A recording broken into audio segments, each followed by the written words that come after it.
All right. So welcome.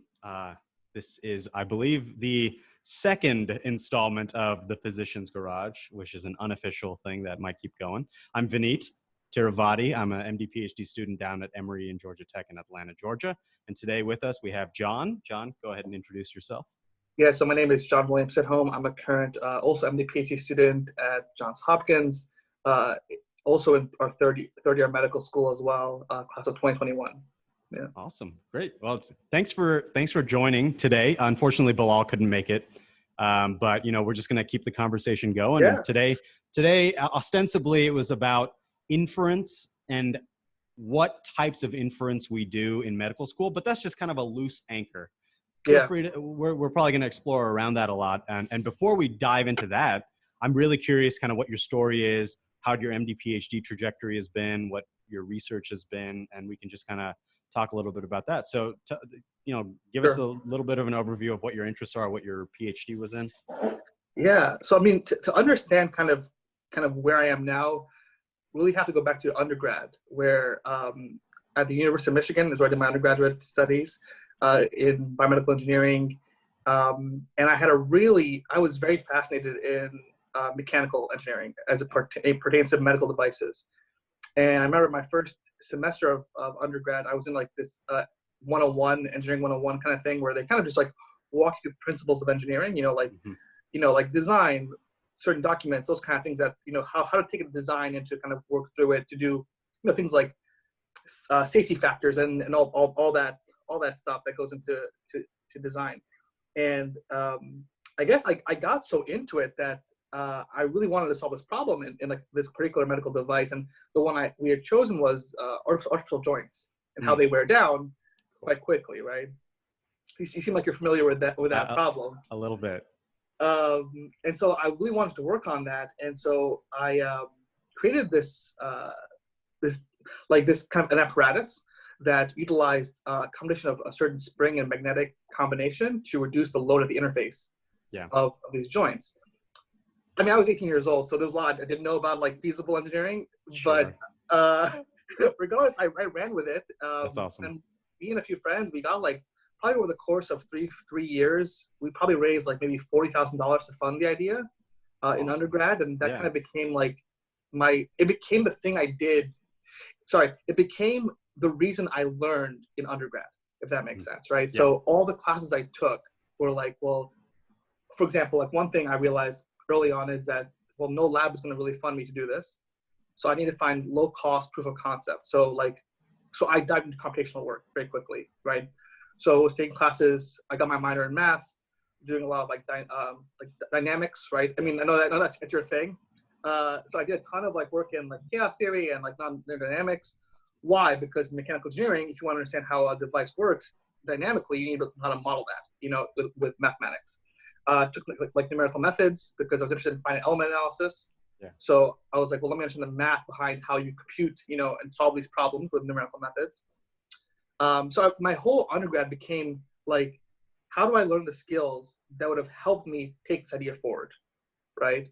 And that made undergrad so much more like fulfilling, because it was always like I have a reason to learn something.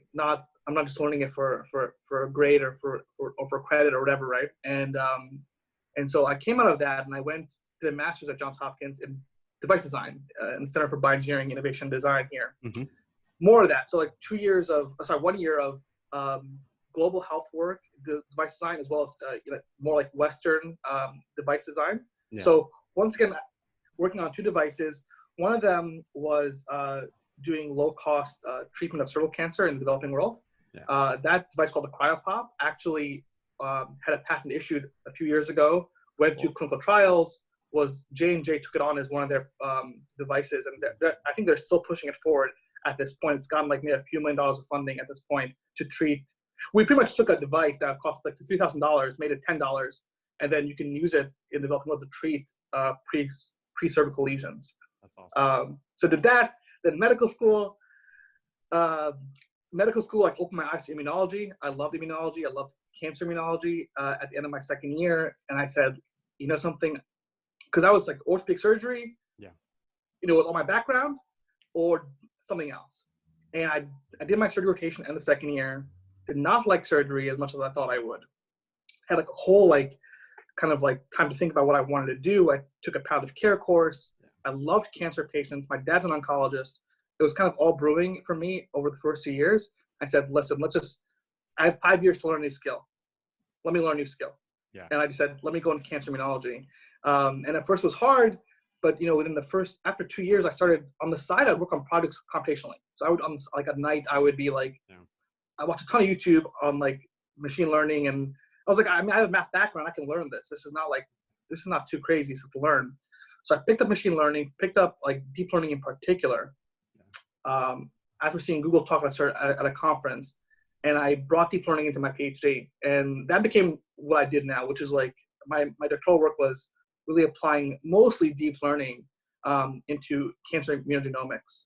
And now we're here in medical school trying to move forward with internal medicine, and hopefully med-onc is the plan. That's a long story. No. I was like, that was the question. No, absolutely. I think one of the things that I'm always very, very eager to hear about and excited to hear about is just all these different trajectories, but somehow all these different trajectories, when they're anchored in biomedical engineering, we're constantly speaking the same language. yes. That language anchors it so that you can gain from someone else such a different domain of knowledge, but the language keeps you anchored. So yeah, absolutely. Kind of following all that. It's really interesting. I'm particularly interested, and this kind of gets into nature of inference, how we do inference from the engineering perspective in medical school, but what your experience was switching into immunology, given immunology is such a challenging topic to find parsimonious explanations and parsimonious models for, to just learn enough to be in the domain to do research, much less the research itself and doing inference in data sets to figure out immunology. What was that transition from BME hyphen mechanical into immunology? So first I want to kind of address something you said about the idea of language, right, between engineers.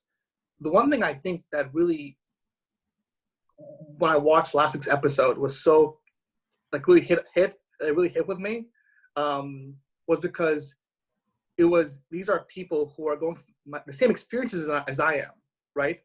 But they are able to describe those experiences in the same language, right? We're able to share the experience in the same language, which really changes how you look at the experience, right? And I think that's one, I love like what you're doing in terms of kind of mixing these two worlds and just opening up the dialogue between people like us who maybe on the surface, and this is to kind of get to your point, on the surface, it seems so like these are very different worlds. Like how can mathematics engineering find true synergy in medicine and basic science, immunology, kind of however you want to understand that to be. And for me, growing up in undergrad and in doing all these math classes, just like pure math, you kind of begin to realize that mathematics really is the language of the universe. Like whether you like it or not, whether you like this, it's just a fact, right? And growing up, another part of me that was always impressed me. I used to watch the Discovery Channel, astronomy, like physics, all that stuff. In high school, I was a physics junkie. Like I told my physics junior year professor I was gonna be an astronomer. Like that's what I was gonna do, and I had a telescope, and I was like, he came over one day, I remember, and we were doing the modeling of meteor impacts in my backyard, and I was always fascinated by math and physics growing up because math explained physics, right? And I loved that. I was like, I remember junior of high school or senior of high school because I was taking like calculus and physics with calculus, and I have the two classes. I remember this, like, I'm 17 years old, but I remember having the classes like first, second period, and remember thinking like, this is not even different. This is the same. I'm doing the same things, like, and for me, that's when it kind of clicked that math is just the language of the universe. And yes, the complexity of immunology is enormous in the sense that we don't know all the variables, right? We can't model the immune system like we model physics, right? There's laws and they're relatively simple laws in the sense that they, you know, have a few variables. They're very consistent. You know, they, outside of like relativity, general relativity, these things really do hold for most of our physical experiences, right? Especially as engineering, right? As engineers, we're not, unless you're, you know, interested in quantum, like, you know, general laws of physics, you know, suffice for you. So it was just, it's kind of like, okay, so I know math does such a good job where I've seen it in engineering. The job to immunology was driven by clinical interest, right? It was driven by like this idea of like, how do I bring meaning into my life, right? And yes, I like working on cool problems. I like math. I like physics. I like engineering. But if I don't feel like my work has meaning, then that's just a hobby, right? And so the drive to go to cancer immunology was like this idea of like, the clinical experience I had in palliative care particularly was very enlightening to me, that I wanted to be like at this like this forefront of like humanity, in the sense of like engaging very difficult and very raw moments with people, right? And when did you do palliative again? Was that before the right PhD after my or after the PhD? PhD? Okay, so Before, that was before the PhD. So just to clarify, MD PhD programs have different structures. Down here at Emory, for example, we do our preclinical, we do our step 1 of the boards, and then we jump into PhD typically. So I believe Hopkins, y'all do maybe one or two rotations? It's one, and then this was a 1-week palliative care course. I see. Okay. So it was like it's a requirement for graduation. Okay. Okay. And so it sounds like that was crucially important to get before the PhD, because it helped shape the kind of trajectory of the PhD and anchor it in a drive or an end goal. Like whatever the trajectory is, whatever skills I'm learning, they're building up towards this goal, which I think is a powerful frame to have for an MD PhD. You know, and it's crazy though, because you know, I wanted to do surgery after my second year. So when I got the assignment for surgery, it was not my first choice; it was my last choice. I was like, I don't want to do surgery; it's my first rotation. If I want to go into surgery, right? Yeah. So I got it just because that's how, you know, I was assigned. Otherwise, I think I would have gone into tissue engineering. Yeah. With the hope of going into orthopedic surgery through that route. Yeah. And if I hadn't done that rotation, you're talking to a very different person here. Yeah. You know. So I think, you know, there's a little bit of luck. Like what rotation you do before your PhD, it's a little lucky, right? Like if it was not surgery, would I have had the same decision? Probably, I don't know, maybe not. But I think having some clinical, like one of my friends was kind of going over like my personal statement a few weeks ago, and he was kind of saying he felt like he realized that in my past I had started with a research interest and then found a clinical interest that matched our research interest. Yes. Yeah. And he was like, now you start with a clinical interest, and then you find a research interest that matched a clinical interest. Yeah. And I think that's important when you're trying to find the meaning for your work as an MD PhD. Like as an MD PhD, I mean, I love science for this curiosity-driven science. I love like learning about. I mean, I read books on just like astrophysics because it's just interesting to me, right? But how do I bring meaning to my life as an MD PhD? It's to exercise my clinical side of my training, right? Yeah. Yeah. So I think having that is super important in driving your research, because to be honest, the first 2 years I went into this, I said, okay, I'm gonna do wet lab. Mm-hmm. Never done wet lab before. Never published a paper. Never published a paper, right? Never published a paper. Yeah. Never touched a pipette. I mean, we're talking about like Bio 101 lab and like Chem 101 lab, and that was it. Like, and then like after that, it was all like, you know, like engineering lab, which are just like, you know what those are like. Yeah, those are a different beast. Yeah, it's like building oscilloscopes and circuitry and all that stuff. A lot of LabVIEW was our LabVIEW and MATLAB. So going to the wet lab was, I remember, first of all, what hits you first is the literature. Yeah. You take a paper and you try to read it, and you might as well be reading a different language. Yeah. You know, you're looking up every other word because there's jargon in there that's just accepted. It's like, oh, this is what the field uses for their jargon. And so the first 2 years, there was that whole language to be learned, right? So let me, a question about that, because I think so first, I think one of the most beautiful things is the math is the language that anchors it. So out of that, you see such a diversity of approaches and how to kind of navigate an MD PhD specifically.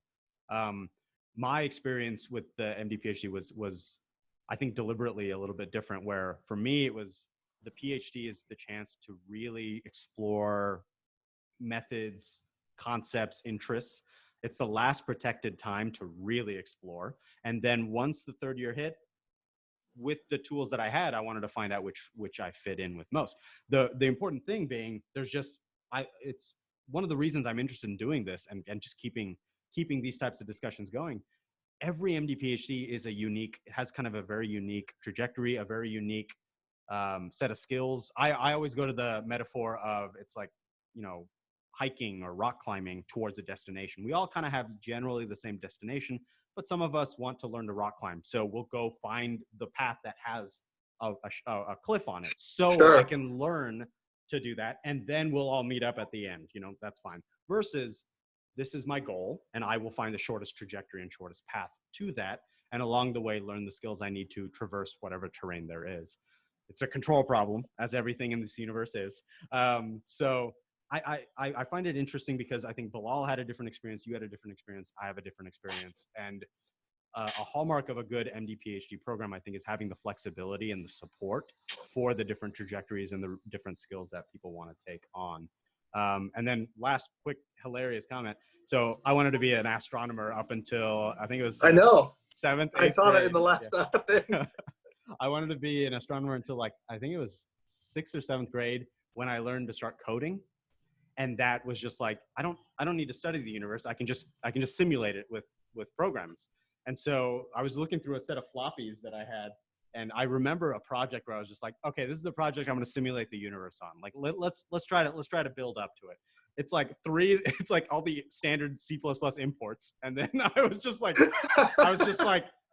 struct universe bracket. And I was just like, oh, no.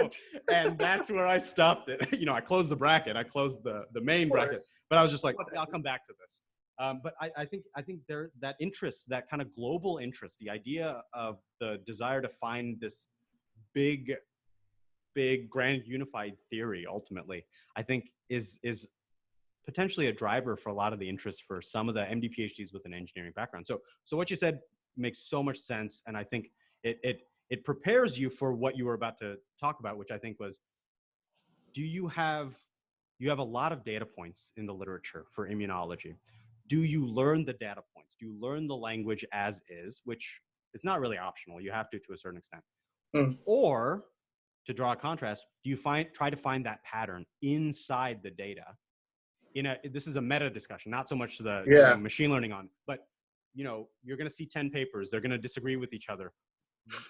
Can you do a regularized mental regression to say, yeah, for the most part, all of these are saying these 3 components are related. 2 of them are saying these other 2 are related here. How did you start navigating that, learning the immunology literature? What's interesting is last week you kind of touched on this, I think, a little bit, saying like one of the modes of like maybe neural regulation or regularization is how to forget important information, or not important, but like overfit information, right? Yeah. That is not relevant to a model that generalizes, right? And generalizes in the way that your particular problem requires. So the data point might be useful, but for this given outcome, scalar variable or scalar outcome, I'm willing to ignore it for this particular path. I think that's a distinction, because sometimes when I talk about this with lab members and medical people, it's like, oh, you're ignoring something that you acknowledge is useful. That's cherry picking. That's kind of different. It's interesting because, like, I think of a great example of this is single cell data, right? Mm-hmm. Where you have 20,000 dimensions to work in, right? And the data is very rich, and there are different questions you can ask in this data set. And for any given question, a lot of it can be noise. If you want to know, like, what the T cell signature is in 20,000 genes. You don't need 20,000 genes to know the T cell signature. You need the T cell genes, you know? Yeah. So, I mean, that's maybe for another day, but this idea of like, I mean, I've always felt that the current field has been very unsupervised in its learning. How it generalizes unsupervised learning as a way to navigate the space. And I think when you have, in a sense, I feel like things break down when you go with like very big complex data and then unsupervised methods, because like depending on the optimization you're applying to the data or the model, like you could learn very different things. You know, there's more than one concept in this data. This is not like a Gaussian curve and like in one dimension. You know, that's not what this is. But you can make bring it back to your question about like how did I go through immunology and try to find what was the process to get comfortable enough with the immunology literature so that you could do the rest of the work in the immunology literature? I think that's a particularly interesting interface, because I think engineering is making its way more into immunology, but as far as I naively know, that's a relatively recent ramp up. And so you were there early. You were there pretty early in the immunology field, coming in with an engineering background and evolving into machine learning, AI related research, which is this last 7-8 years are going to be for the history books. And so what was your experience being on that other side of history, and then coming to now? There seems to have been an inflection point. How did you learn immunology in that way? So I remember I came into a lab doing particularly CD8 dependent work on like neoantigens in cancer immunology. That was kind of like what I was first given on the wet lab was, can you extract T cells against neoantigens, right? And the field has acknowledged for years now that this process of even predicting neoantigens is a very difficult one, right? These relevant, and just for the audience, like there are antigens that are derived from mutations in cancer, right? And the field believes, or there's some evidence to suggest, not the strongest of evidence, but there is some evidence to suggest that perhaps there is immune-mediated recognition of mutations that ultimately results in some sort of anti-tumor effect. So I was given a project where it was like, go find these T cells. In humans, which is very hard. On the bench, it's a very difficult task as is. And you can read papers that will do this extensively, and they'll find handfuls. And I'm talking about like professional labs, not a first-year grad student who doesn't have a pipette and doesn't know what he's doing, right? So even the best of labs struggle with this problem. So of course I was like, well, before I go for the target, do I know it's a good target? Yeah. And so I began like reading about like, I was like, well, I'm using this algorithm that's a neural network that's predicting the antigen, right? Yeah. And my background was in like linear algebra, a lot of calculus, nonlinear dynamics, and like computational mathematics. Perfect combination. It's great, but I had no deep learning experience or no neural network experience. Yeah. And solving linear algebra problems is, when you do it numerically, it's not an optimization like you do with like backprop, right? It's a different. You normally there are iterative solvers for these matrices, but a lot of them are explicit methods, and they're very fast, right? Can be done on a normal CPU. So I had no experience with GPU style. Nothing. Yeah. None of that stuff. Even the math of like, I mean, aside from the linear algebra part of it, the backprop steps, the optimization, because I took some optimization classes in undergrad as it pertained to other fields like tissue engineering, where you had very complex nonlinear equations and you had to just solve them numerically, right? Yeah. But this was a very new area of where I really had to kind of dive in, and I became interested. Well, I'm using an algorithm. How does it work? And can I understand it? Where it can fail, where it can do better, those kind of things. And I remember, so the immunology was kind of, I would not say I was any more. I was chugging along as every other grad student that would be in immunology, like reading literature, learning the jargon, learning the science, and not I think I've always thought critically. I mean, that's just like inherently how I think, but yeah, I wouldn't say I was like an immunology genius that came in and was like, oh, I can see like the MHC in my head, and I can like, I can, oh, I don't even need crystallography to tell you if it, like, exactly, yeah. It wasn't that. It was just I was chugging along, and I was struggling actually a lot on the wet lab. Yeah. A lot. I couldn't get the experiments to work.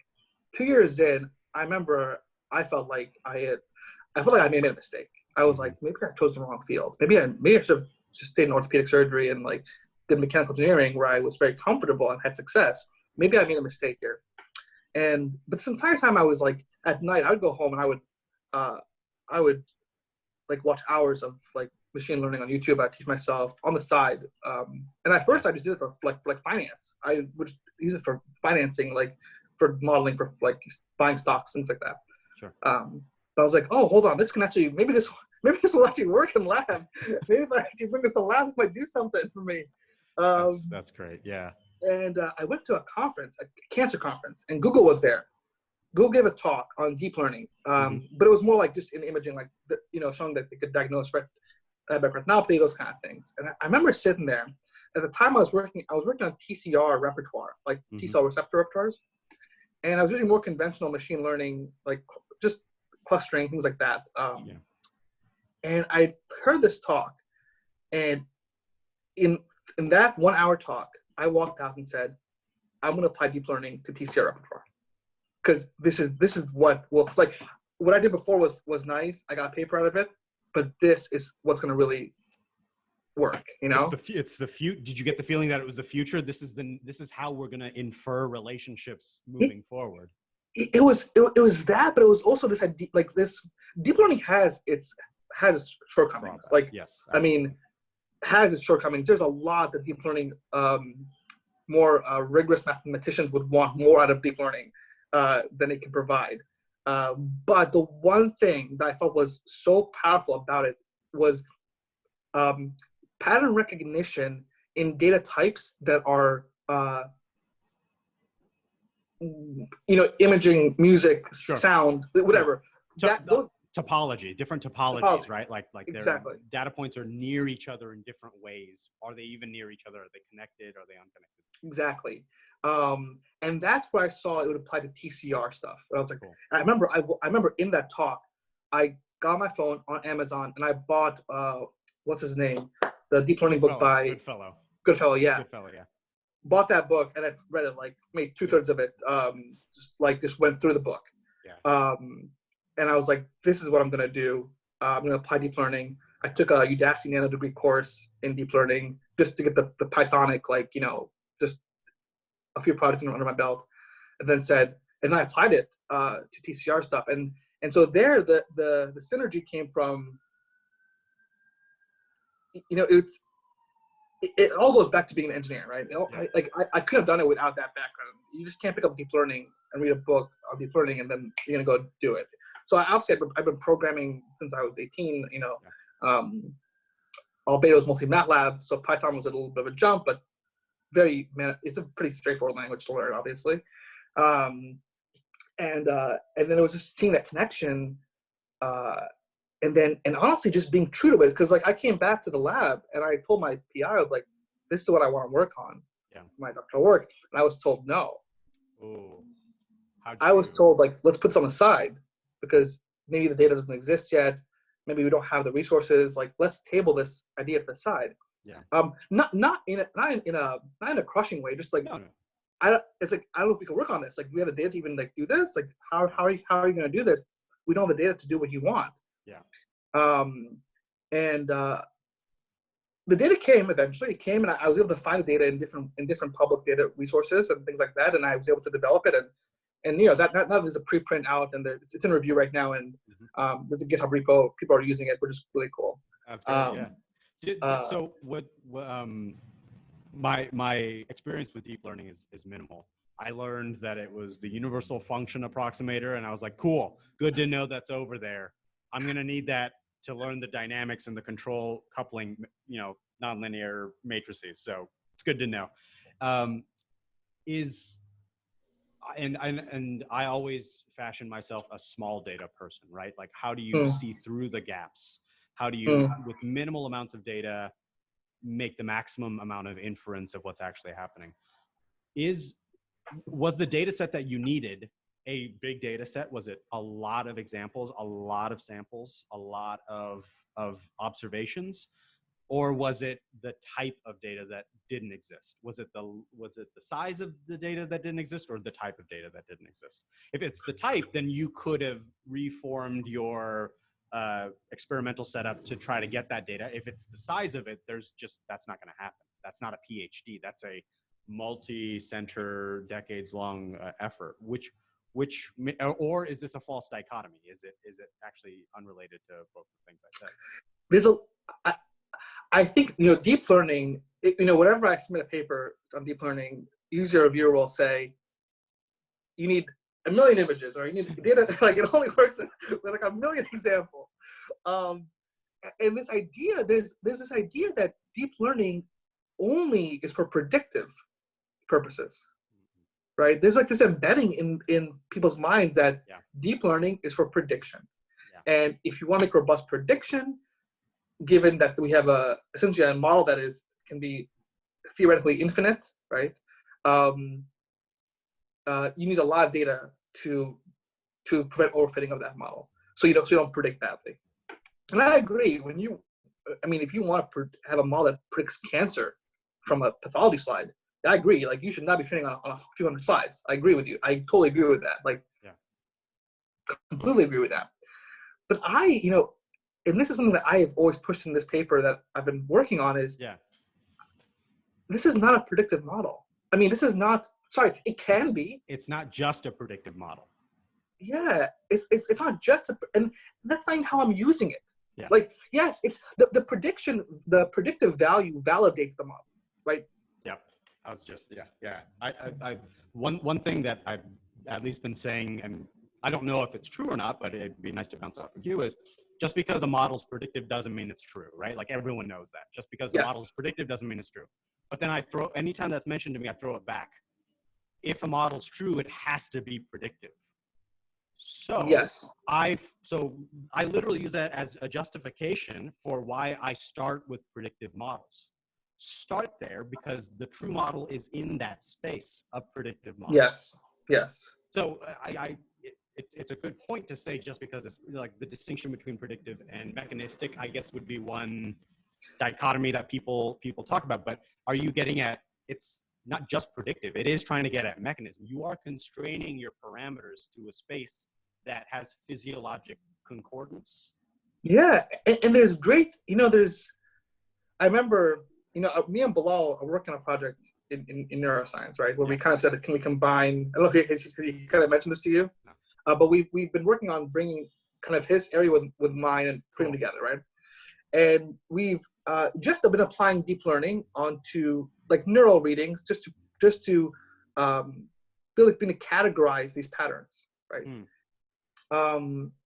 And we're literally using the supervised component of it as really a noise filter on the tracings. That's what we're using it for.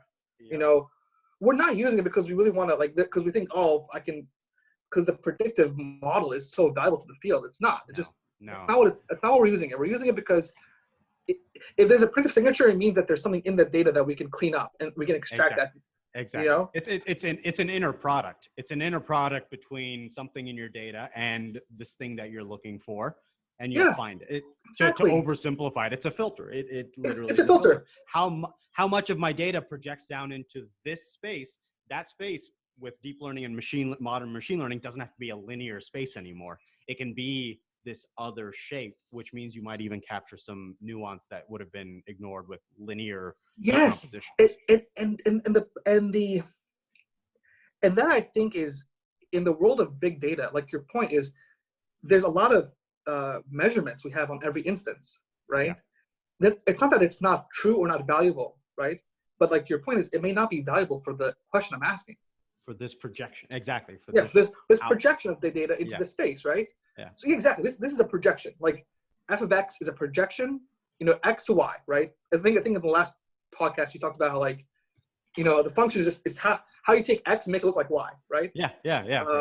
F encodes how the morphism between X and Y. What do you need to do to X to make it look like Y? F contains that information, but ultimately math is all about what does it take to bring things together?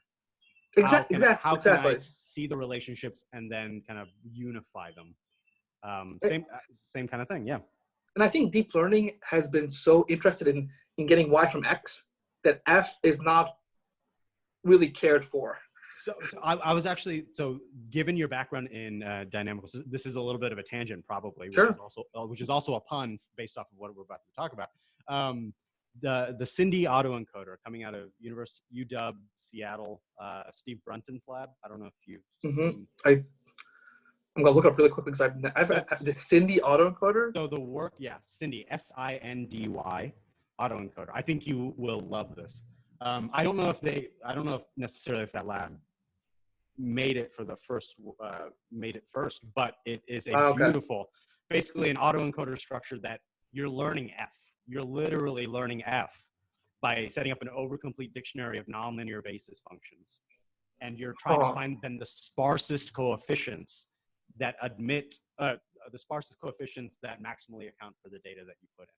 And their whole thing, the S in Cindy stands for sparse. And I gravitate towards more sparse, robust algorithms. But anyways, I just wanted to mention that because it is this beautiful intersection of machine learning in the context of sparse data, but also that nonlinear component of it, that directly lets learn the F.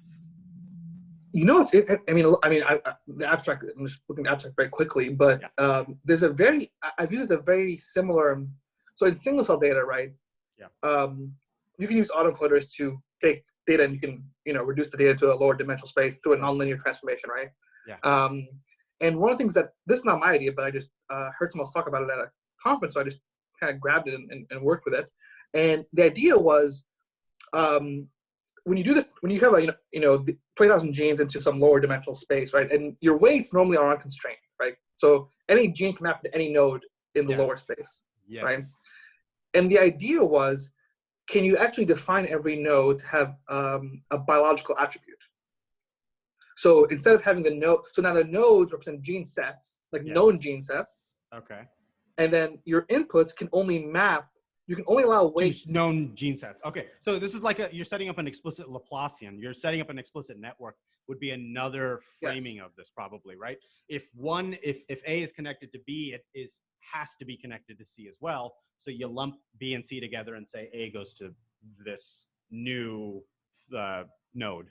It's exactly what it is. But the important thing here is that you allow the weights to learn on the data. So I can learn the loadings of the genes on the gene set where I may have never known that before, right? I may have assumed equal loadings when that's not the case in this data set. Yeah. So you can learn, and when you're done, you pull the weights out, and you can get loadings onto gene sets from genes. Exactly. Yeah, it gets to the idea of, there's two perspectives on this as far as I can tell. One is the non-Bayesian one, or at least the Bayesian agnostic one, which is your global minima may be in a space that is non-existent in real world. So you're not looking for the global minimum. You're looking for a local minimum that is the lowest in the space of admissible solution, in the manifold of admissible solutions. So that's the non-Bayesian version. The Bayesian version is take that landscape, weigh it by your priors properly, and your local in the admissible space becomes the global once you factor in the Bayesian constraints. I know that a negative sodium concentration means nothing, or it could, but honestly, I'm pretty sure it doesn't. So I'm really going to weigh against it. I'm not going to zero it out necessarily, but I'm really going to discourage optimization movement into that realm. Yeah. And all of a sudden, what people need to be okay with this, but people understandably aren't. You are shaping. It's regularization. It's the concept of regularization. I know what structure the model should have at the end from my priors, from these other hypotheses that my colleagues have. So let me just look there. Let me prioritize those solutions. And all of a sudden you bridge the gap between predictive and mechanistic. The model structure is congruent with something outside, which is inference. And this is what you want to, because like in inference, maybe to like go to that, inference is great in itself. There's value in inference in itself. Mm-hmm. But there's even greater value in inference and knowing why, right? Like, why was that? Why, for example, right? I'm working on a project now where we're doing diagnostics for leukemias on smears, right? Yeah. I remember was interesting. We had a data that was trained from certain year to X year, and then we tested on year on in perspective, and the AUCs looked fantastic. Like, I mean, that was like great. It was like, oh, it's working on the training, it's working on discovery, validation, fantastic. Yeah.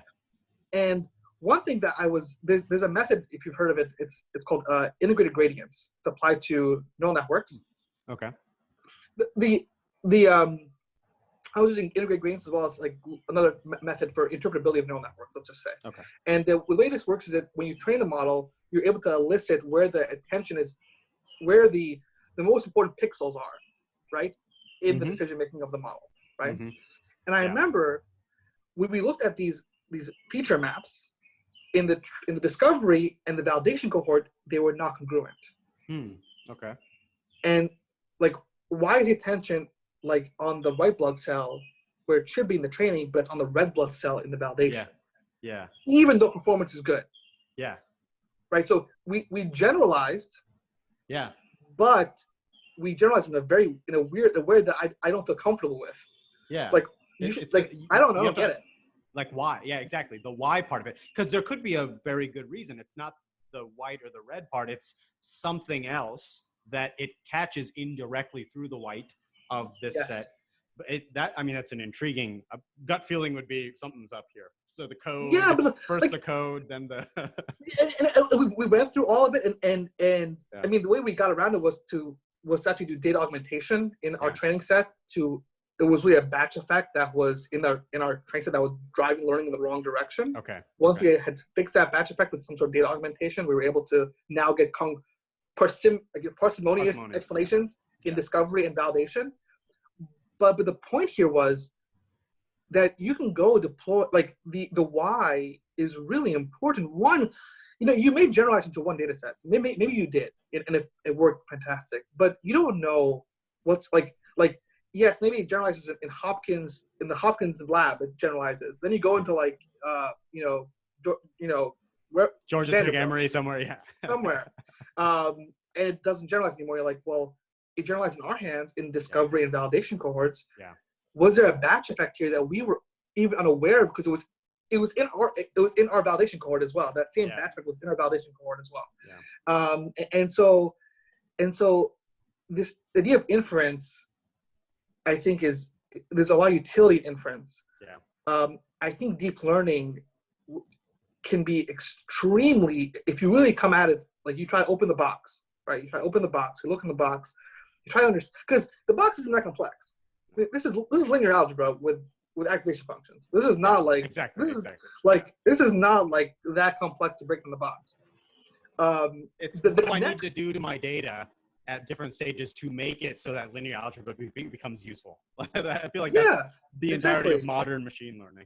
Exactly. And so I think the inference, asking like, inference is valuable in itself, of course. The time to, I think the value of deep learning for me, maybe to bring this full circle, immunology was, yes, predictive is great. I would love to be able to say I have a model that predicts, clinical response to this drug, or I would love that, and that's something I would love to shoot for. Yeah. But I know the data does not exist in its size to answer that question. But that does not mean I cannot prove the value of the technique in discovery. Yeah. And that's when the paper I was working on, that's the focus, was like, can we learn things? Because the repertoire of the immune system is huge. It's 10 to the 12th. Like, it's very complex data, and how do you understand it? Deep learning is primed for that. So yes, to answer the original question was like, was it a lack of data? Was it just a type of data? It was really the question. And the question was, well, if I use it for this task, for discovery, can I do that robustly? Yeah. And the answer is yes. Yeah. Can I go and do it to create a biomarker? Maybe, but not yet. Not yet. Exactly. And the perfect segue, because I did also want to talk about then the transition back to you're in M3 right now, right? Yeah. That's the third year of med school. That's the clerkships. That's medicines, surgery. If you've already done it, peds, OB-GYN, everything. You just said something that I think highlighted, for me at least, the challenge of typically MD PhDs. A predictive model is what we learn in med school, right? Like the explanations are the backexplanations. I forget the term, the pejorative, whatever kind of post hoc explanation typically is not necessarily supported by data historically. We are going through a transition, and I know you have some thoughts about med ed. I do as well, so this is going to be fun. But you were getting at, so predictive models alone in the PhD world, we're transitioning from PhD into MD at this stage. In the PhD world, there is a lot of discussion about it. There's a lot of specific, narrow discussion about it, which is, yeah, it's predictive, but let's understand a little bit more, which I agree with. I think it's only helpful to understand mechanistically what's happening. Again, because a predictive model, a mechanistic model has to be predictive. Otherwise, it's not a mechanistic model. Like there is no mechanistic model that is not predictive. That doesn't make sense. Yeah. So on the PhD side, it was all about saying predictive as if it was not quite, it's not quite there. Like it's good, but also it's a predictive. It's not mechanistic. It's not true, whatever. And we can get into a whole other conversation about null hypothesis testing, sub-Gaussian, central limit theorem. We'll save that for another day, though it is related to inference. And the challenge is we as physician scientists do very much care about predictive. That predictive means patients tomorrow could have, so and I want to spend a little bit of time because I don't want to be misunderstood. The current, you always have to compare to the current models, right? Right now, there are 0th order models in medicine. So a predictive first order model is an improvement. It is not truth to some arbitrary threshold that the science world wants before it's considered valid for publication. But a first order data driven model that is predictive, moving to the patient, moving to healthcare tomorrow, might actually be the most responsible and ethical thing to do. So I feel like, correct me if I'm wrong, or if your experience is different, for me at least, a predictive model is the first step. So aiming for a predictive model as an MD PhD is a great way to kind of start and then go cater to your scientist, do more mechanistic narrowing, figure out, constrain your model to the space of physiologically, pathophysiologically relevant parameters. But then the predictive component goes maybe to the clinic and iteratively gets updated as you've got this parallel process that's mechanistic. So it seems like what I'm getting at is these modern tools hit our inferential, the MD PhD's inferential imperative. We have to balance these two types of inference.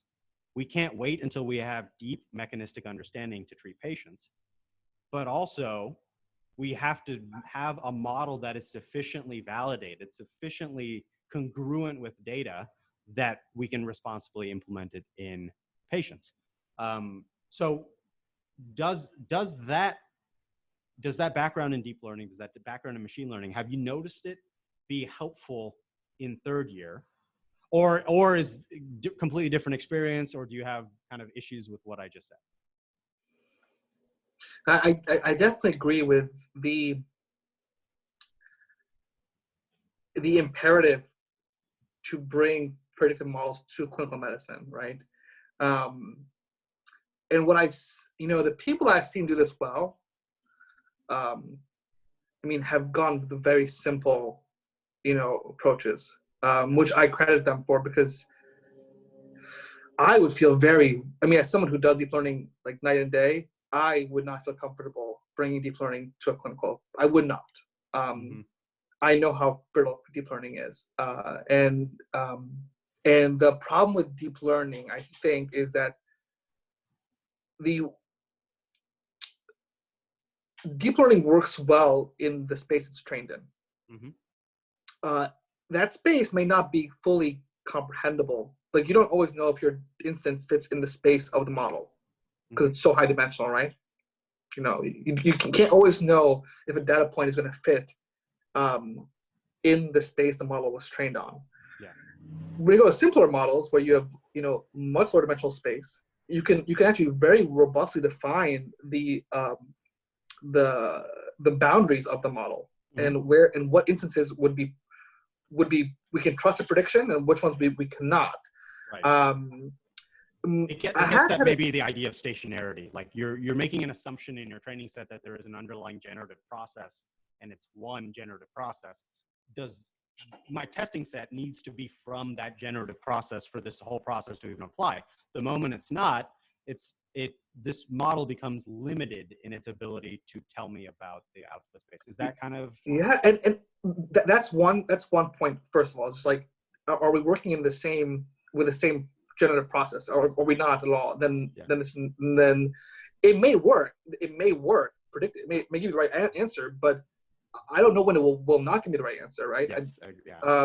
And so, and in medicine, it's not about being right most of the time. I mean, we don't say like the margin for error in medicine is very small, right? 0.9 AUC doesn't cut it in medicine, you know. So where it may work in a paper does not cut it in clinical medicine. But the second thing as well that I've been interested from the clinical aspect of deep learning is deep learning often gives a point. It gives you the point prediction, right? Yeah. Whereas it doesn't often give you the distribution. The full posterior or something. Yeah. Yeah, the full posterior of the prediction, which I think is very important. You want to have a value, and you want to have a confidence interval on that value. And so, like, I know, like, the prediction was 0.7. Was it 0.7 between 0.65, 0.75, or was it 0.1 and 1? Yeah, and then exactly. in that case, like, it's a use prediction, you know. So that value is only, you know, has to be in the context of a distribution. So ways I've done this myself. One way to do this simply is when you train ensemble models, right? You get a prediction for every ensemble model. Yeah. So the one thing there's like two types of uncertainty, like epistemological uncertainty and then like model uncertainty, right? The uncertainty of the data versus the uncertainty of the model, right? Yes. Yeah. Now in like Monte Carlo, when you have like multiple models and you do multimodal inference, you've accounted for data uncertainty. Yeah. Right. You've trained on all, you know, persons of data, so the data you've accounted for the uncertainty of the model on the data, right? Yes. But you haven't accounted for the inheritability of maybe data is not correct, maybe data is not sampled correctly, right? Right. Yeah. You haven't accounted for that uncertainty. Yes. Right. And further, there are two types of that uncertainty, at least as far as some perspectives. One of them is sheer measurement noise. Yes. Which should be fairly unstructured. In some cases is structured. I do a lot of neural recordings, so with stimulation. So there's structured noise and there's unstructured noise. But then there's also a different type of noise. And I guess this should have been stressed way back, maybe even in the last discussion with Bilal. But noise is not necessarily bad. Noise is just a bin that we put things that we're not necessarily interested in right now in. A noise component is also confounds. Confounds come in and they're a noise component. And so the data perspective of noise is very much how it's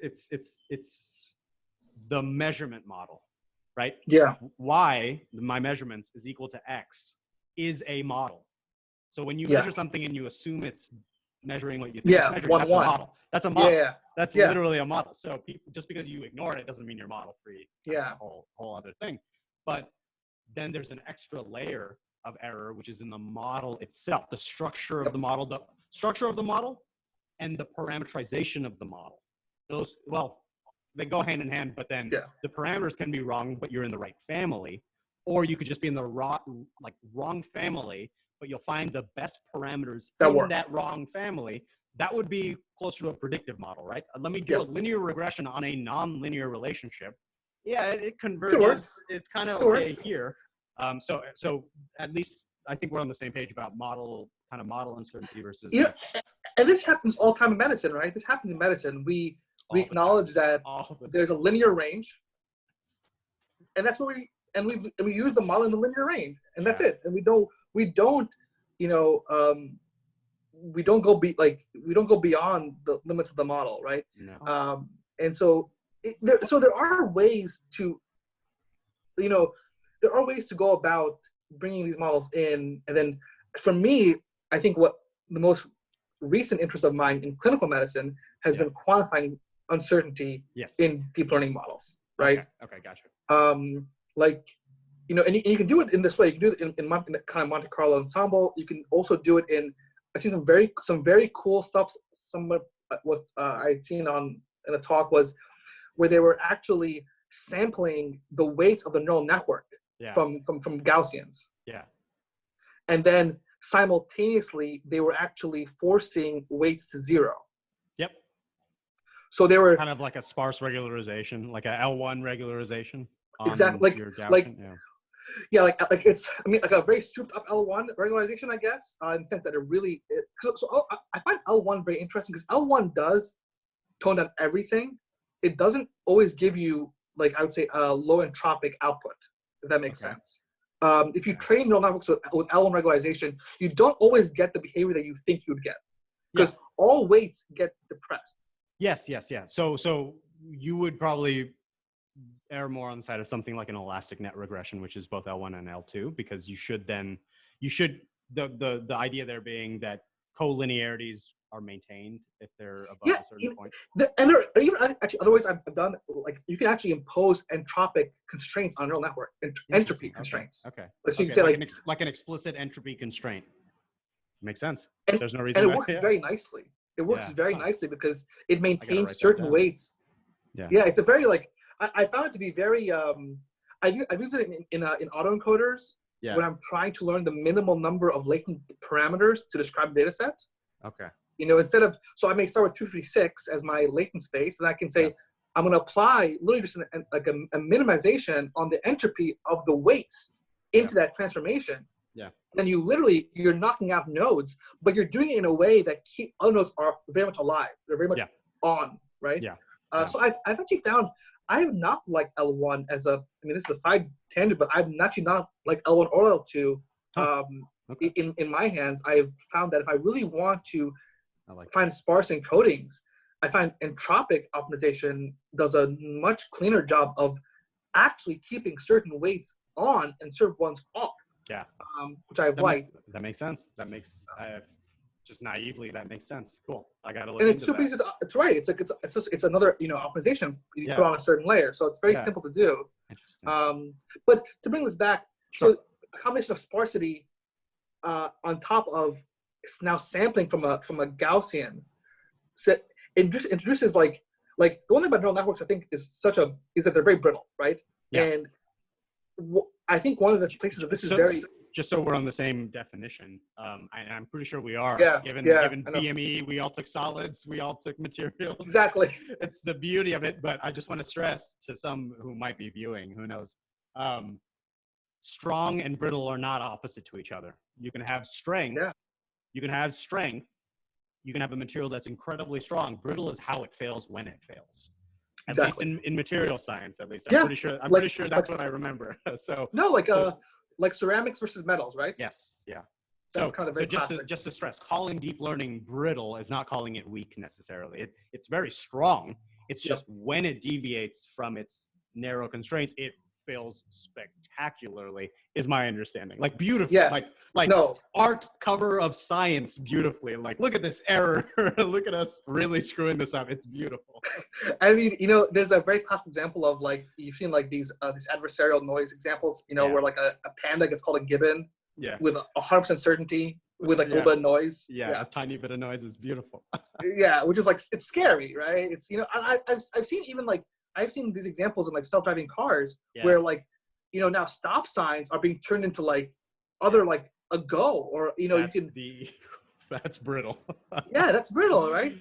And humans don't have that problem. Humans are I would disagree with that. Maybe okay. So my background, at least I would consider my background in somewhere in the space of emotion research, deep brain stimulation control.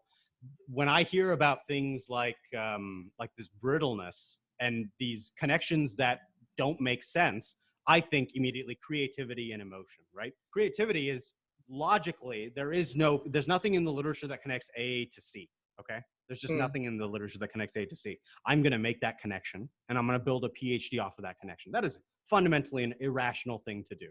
It is just fundamentally an irrational thing to do.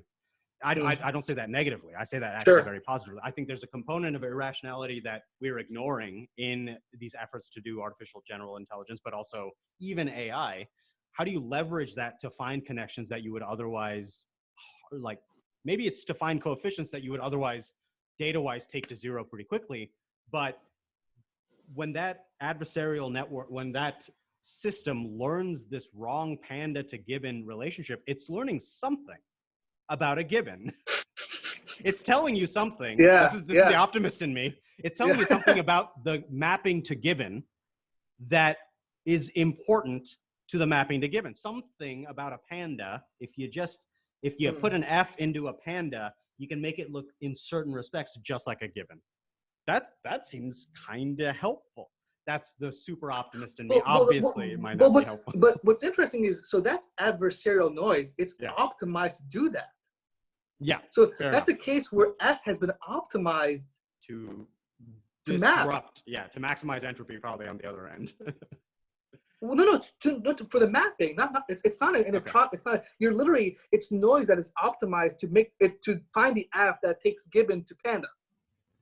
Panda to gibbon. Panda to gibbon. Yeah, exactly. Yeah. So it's found F that somehow you're deliberately designing it. Exactly. Yeah. Right. So I guess what I'm getting at is GANs are directed in a way that maybe we should be doing undirected stochastic. I hesitate to say stochastic, but fair enough. That's I think I'm taking us on a big tangent. No, but it's an interesting point. I think the idea of like how that you're right. There are transformations that can take you anywhere. There exists a transformation that can take you from panda to gibbon. That exists in space, right? Yeah, it exists because we found it, essentially, right? Exactly. This is not good. This is not. It's not good. It's not good that when you do that transformation, the human being doesn't see it. Yes. That's what's scary. It's not that you made a transformation of the human being now the human can't tell it's a panda. Right. The human is looking at the same image and saying panda. And it's like, I don't even see a difference. Yeah. You added noise in a way that is imperceptible to human, vision processing, but somehow the neural network is like, this is a gibbon 99%. I like your phrasing. I'm not saying that's 100% what you're saying, but the phrasing is interesting because it's the brittleness of the deep learning network. It's not, we're robust to it. We're not brittle. We're not maybe strong, but we're not brittle. We're definitely not brittle. Exactly. We are exactly and this comes back to medicine, in the sense of what happens in medicine. Yeah. The reason why a doctor, I think, is why doctors will be, I think AI will help medicine in many ways. Yes. But physicians, the one thing about medicine I think is so unique to the profession is that, yes, every day in rounds, 90% of the problems a neural network could solve. Yeah. You know that. You see this is pattern recognition at its best, right? Not even neural networks. Literally, if you just walked into every room and said diabetes, without any data, you'd be right 70-80% of the time. The prior is so high that, exactly. So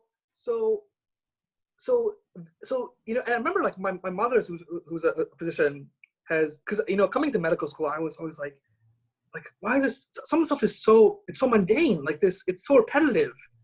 And my mom said, something in my practice, 9% of the time, and my mom is an endocrinologist, so diabetes is the answer 9% of the time. 90%. It is. So she's like, 9% of the time, this is not a thinking thing. This is I know what this is. I know what I have to do. Yeah. And it's not rocket science. But just the 10% of the time is enough.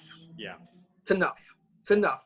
If that 10% of the time was all the time, we'd be failing as doctors. Yeah. Because and I think that's what medicine, the inference engine of doctors is that yes, it may not be as strong as a neural network in the sense that that it can do massive computation on complex data, right? It doesn't do that. Yeah. But when presented with new instances, what we do subconsciously is we ask, does this fit? Can this fit in my model? Yeah. Can my model predict here well? And there's almost a metacognition that occurs, a model that says, can this data fit in the model that I've learned? And if it doesn't, then I need to find the model. Yeah, exactly. Yeah. That will work here.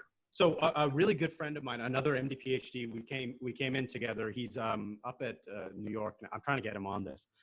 He's up in New York right now. Engineer, did cardiovascular mechanics, aorta, aneurysms, flow modeling, surgery, general surgery up in New York now. We've been talking about this, not like just, we used to have coffee like, hopefully my advisor's not watching, almost certainly isn't.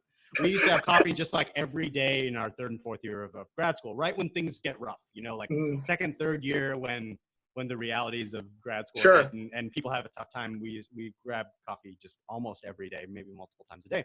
And talk through this a lot to the point where now I think we're trying to just like formulate how to better communicate this. But the inference process, the thing that we're taught is an inference process, right? The differential diagnosis is multiple models and maximum likelihood estimation, almost, right?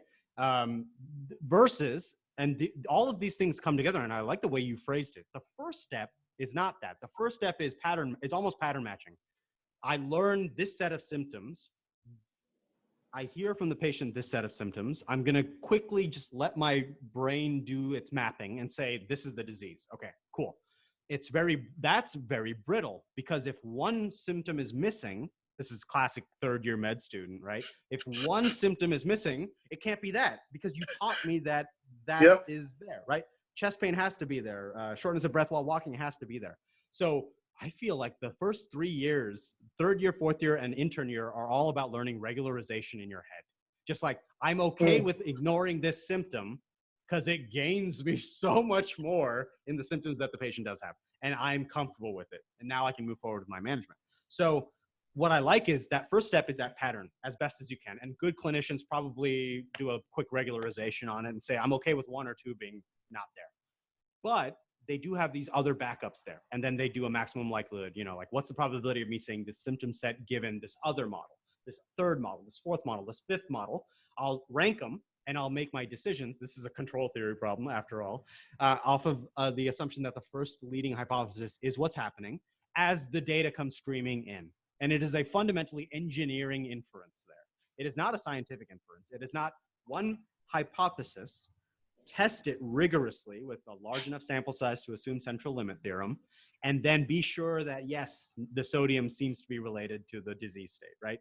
So, maybe I'm unnecessarily drawing the strong boundary, but I think that's been the biggest strength in going to third year and fourth year, which is that intrinsic, how do you deal with multiple models? How do you juggle multiple models in a rigorous way? How do you iteratively update models, which is more of a Bayesian thing, but also maximum likelihood estimation? You know, which model, which thing that I learned most account for the symptoms that I saw? So I guess that process, that's about where I interrupted you. That process it can be rigorously put into what we do. And that's actually one thing, it's a project that I want to work on, and this discussion has made me way more interested in working on it, but it clarifies how machine learning concepts come into the established inference process and help out as augmentation, not as replacement. Yeah. What's interesting is I like what you're saying about, it's a very like astute observation that as a third year medical student, we are, the model is very brittle in the sense that, you know, that it must have certain inputs to trigger the model to predict or not predict, right? And I think you're right. As interns and residents, you learn how to regularize that model. Not every coefficient is 1, 0 is what it is. Right? Exactly. It's not 1 or 0, which is what the model is. And this is a hypothesis that I think is testable.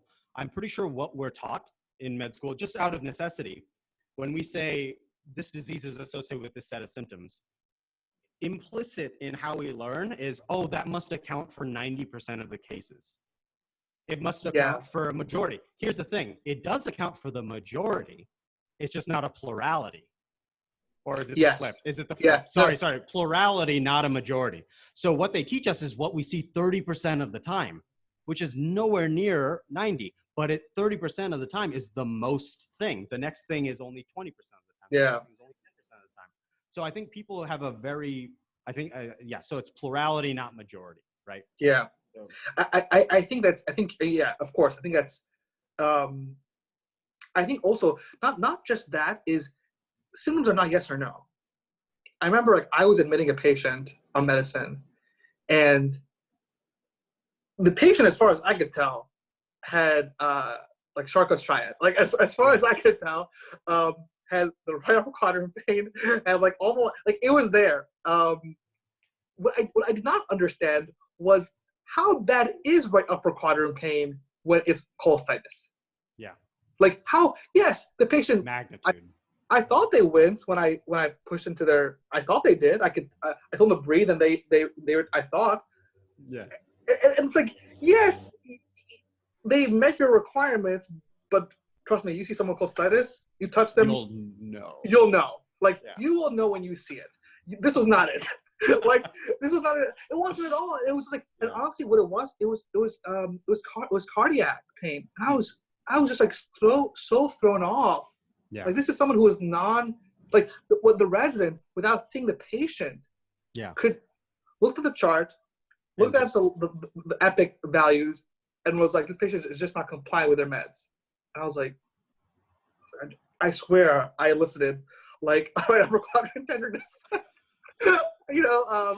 There's so many layers there. There's how do you implement the maneuver, right? That's a source of noise. Are you implementing what you think you're implementing? That's noise in your control. Are you influencing how you think you're influencing? Measurement. Wait, was that a wince or was that just like, what was that? Like, I don't know what that was. And then interpretation. Well, okay, wincing and kind of fitting in it. So anyways, but yeah, I think at that meta level of inference, I think there's I'm incredibly interested in that because there's this growing effort to do clinical reasoning, like formalized clinical reasoning, right? Which I think is great, a great effort. But they're not using the language of math and they're not using the language of inference. And inference is a huge field that has existed for a long time that is not coverable by an EBM course once every 5 weeks for 2 years. Like that's the part that I feel bad saying, but it's hard to convey to people. I've been studying inference in many respects for 6 years, and trying to really understand that process is challenging in the context of not necessarily deep learning, but the type of inference that deep learning embodies, which is distinct from null hypothesis testing, Neyman Pearson, old school detection style.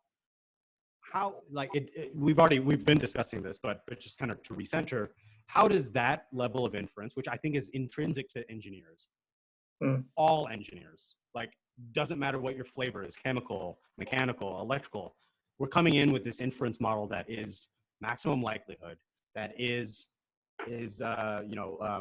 Bayesian in many respects, and iterative. I think the iterative part is also important. Is that something you think is that something that you leaned on or that you found helpful in third year so far? Do you think that that's going to actually be expressly important in residency? Is it fitting to noise? Everyone does pretty fine. It's just a different flavor of inference. I think this is a very tough question. And I think, first of all, inference is a very large field of mathematics. And the question is, can you formalize it in a way that a clinician can begin to use it? That's I think a hurdle in itself, right? And I think it does kind of come back to one of the very first things you said was, how did you reconcile immunology with your background, right? And one of my answers was that math is the language of the universe, whether we like it or not, right? It just is. It just is. In the same way that it guides, astrophysics, the same way it guides how the immune system responds to how, it's there everywhere. The celest. I think I mentioned this in the last one Yes. with Bilal. Celestial mechanics, pendulum, protein vibrations, all the exact same potential function. Yeah. So plus error, plus some model error, but you know.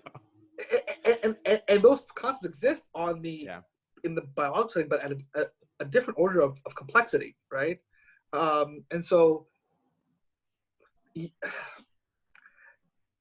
the ideal. So I think this is where I think people like us have to where we become valuable to the field, right? Is how do we introduce methods, formalized methods of inference in clinical medicine for the purpose of making it more robust. Yeah. Right. Yeah. How do we aid the physician? Like, you know, one of the simple ways this is done is MD Calc. MD Calc, you know, the app that just gives you like it's that is in a sense it's taking a model that has been trained on or whatever learned, and it's saying instead of now use a doctor just looking at the patient and trying to remember how much should I weigh, you know, in a well score, how much do I weigh shortness of breath, or those kind of things. Let me give you an app. You put in the things, and then I give you a score. And I give you a probability of the prediction being whatever you want it to be, right? Sure. So this is an example of how people are taking inference, and they're trying to bring it to the clinician in a way that doesn't require an engineering background or mathematical background, right? It brings it in a, if I may, a flowchart format, which I worry obfuscates the critical components of inference that require critical thinking. But I do agree. I do agree. This is the nature of how inference is making its way into medicine. But I'm trying to be very very concise about this. But I think it's hopefully we haven't swapped one authority, which is experience, for another authority, which is what the flowchart says, right? Teaching the inference process without math, I think, is challenging. I think it's worth trying, but also fixing math is a part of the universe, whether we like it or not. Yeah. There is no question of should we add math as a requirement or not. We have to. Now we have to find a way to teach it right, because it's a failure of maybe an education system that people feel that you're either good at math or you're not good at math. You're either doing biology or physics. Like, you choose your path, kind of a thing. So my question would be to you then is, you know, like as you know, we go to residency, right, and we are refining our clinical models, right? Yeah. Through experience, through data, right? I think that the one corollary here is that, you know, neural networks are very flexible, but they need data. They need experience to learn, right? Yeah. Now, the beauty about humans is we can give humans a model to start with. We can give them a model to work with as a launching point, and then say, well, we gave you the model. The parameters have not been trained yet, right? Now residency will train the parameters of the model that we know is grounded in truth. Yeah. Right. Yeah. And I think that's what happens in residency. I think is you're given a model, and the parameters, like my model for right upper whatever Cole said it was not correct. Like, what was the parameter for right upper quadrant pain? It was not. I had not trained it correctly. So I taken the model and I applied it, but the parameters were just noise. So I got a noisy out. Error signal update. Exactly. So I got a wrong answer from the correct model. Yes. With the wrong parameters. Yeah. Right. Yeah. So I think this is where. And the parameters may be dependent on which region of the U.S. you're in. Oh, sure. Honestly. Sure. Yeah. Exactly. And so your experiences as a resident or a clinician, you know, this is the one part that I struggle to answer, because it's like when I'm upping the weights in medical school, am I doing it with purpose and intention?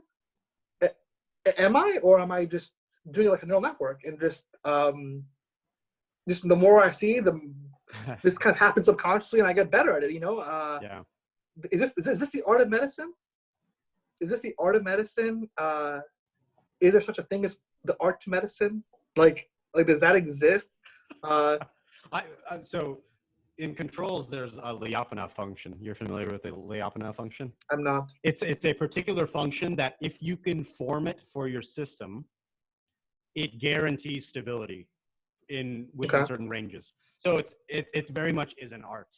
And the way, like, it's an art until recently, where I think you can literally use deep learning to find the function that maintains the properties. But basically, it's a function that has some very specific properties where it's always it looks like an energy well.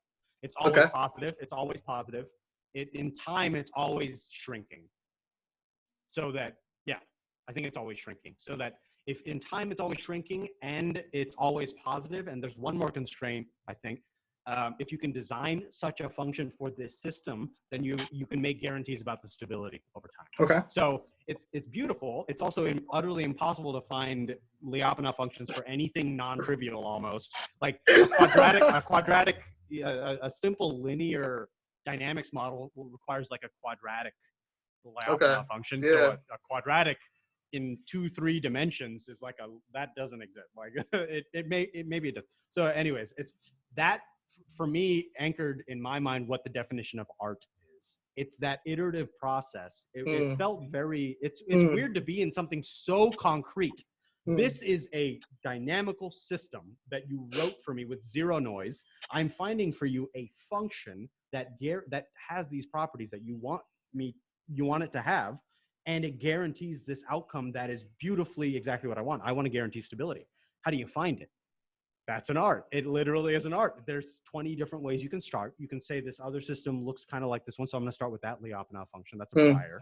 Or I start and say, literally, we did this sometimes. We're just like, let's just start with things that worked in the past and see if it works out. So if we're operating on the same notion of what art is, then that's an implicit thing in engineering. You don't wait until you fully understand it to go try it out on the circuit. The flip side in medicine is you cannot do that. Patient lives are at risk. So how do you balance that, I think, becomes the challenge. And the art of medicine in terms of how you update your parameters is probably where we're all different. We all have very different approaches to updating our parameters. We all are blind to certain things. We all maybe will weigh certain parameters more because our loved ones suffered from that disease. So I'm particularly risk averse in the Bayes cost sense. Like my error rate is maybe low, but the cost of that error is so high that I'm going to push that error rate absurdly low to the point where it pushes error into every other classification. Yeah. But at least I'm not going to miss that disorder that my parents had or something. So that a little bit of a tangent, but kind of bringing it back into how do you update those parameters? My concern, and just to end this thought, my concern is what you said we can provide a model. I think we do. It's not whether we can or not. We always have. Historically, it hasn't been parameterized. It's been, this is my experience. Do it.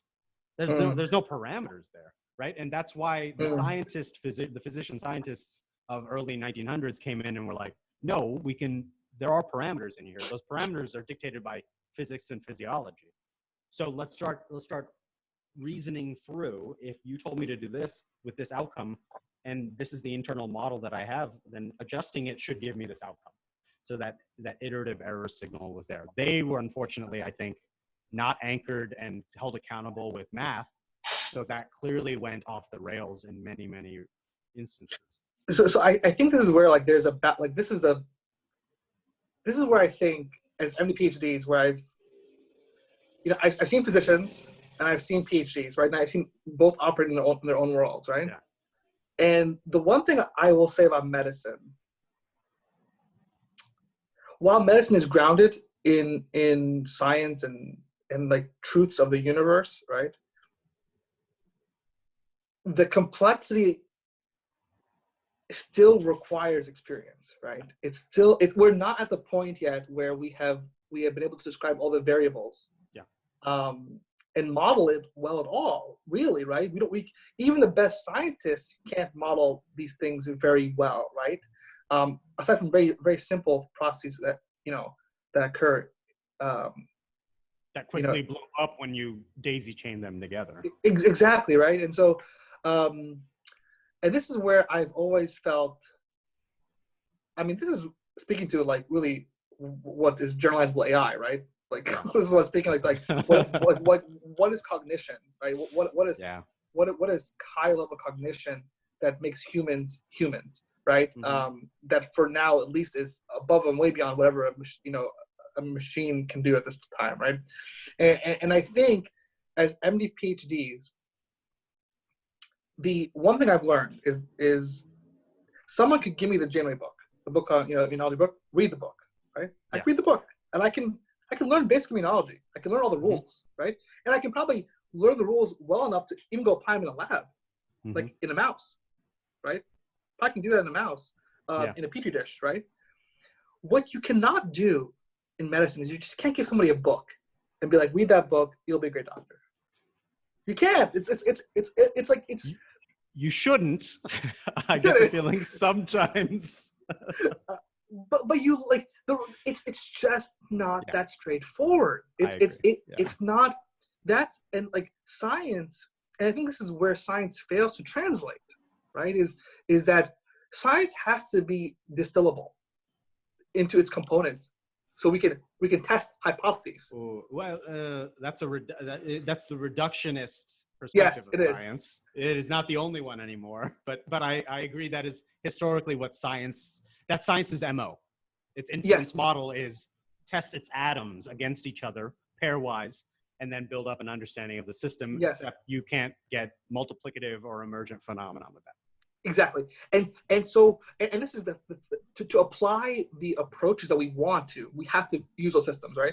We have to reduce them in a way that someone can make an instrument of change and measure an output and then say, I can now create a causal connection, which right? That's what science wants. Science wants to determine mechanism, right? And causality, right? Yeah. So, and one area of interest of mine has been obviously like causal inference and like, what's his name? I'm blanking on the name.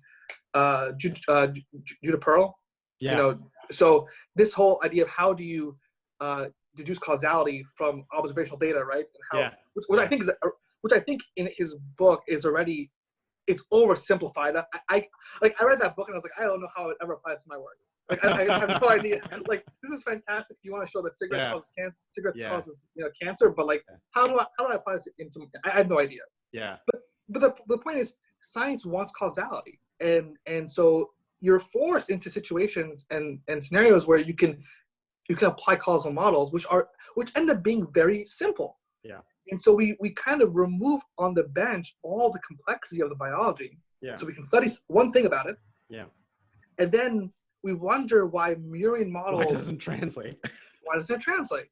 Right? Yeah. So my favorite of this, and I feel like I'm about to make a Jupyter notebook for this, but y equals wx, where both w and x are variables, right? In a standard scientific approach, a good scientist fixes all, but it fixes n minus 2 variables. So w is fixed.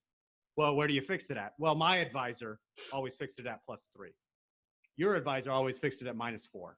Okay. Why? Well, it's just that's the lab reagent we had. That's just what we had to do. And when it's 0, what does that mean? That's an even more interesting thing, right? When it's 0, what does that mean? Yeah. Because then you put a plane of solutions, right? Yeah. So W. Well. Here we're just dealing with y equals wx. So w is fixed. No, I get it. But if you fix it at 0, if you fix it at 0, you have a line. Exactly. You just have a straight up 0 null. I cannot reject the null result. My favorite, exactly.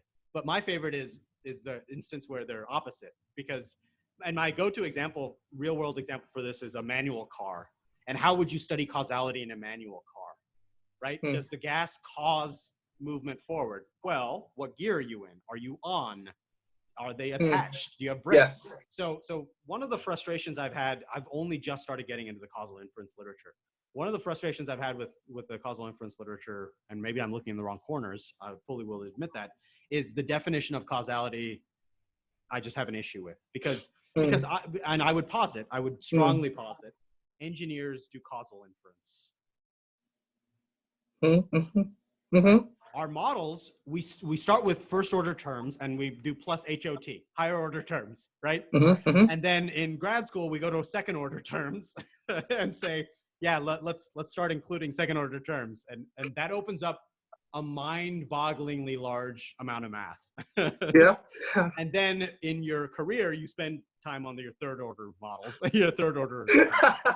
And you ultimately come to realize that only works in this very narrow instance, which is actually all successful, except all along the way, you're constantly iteratively testing your inference by intervening.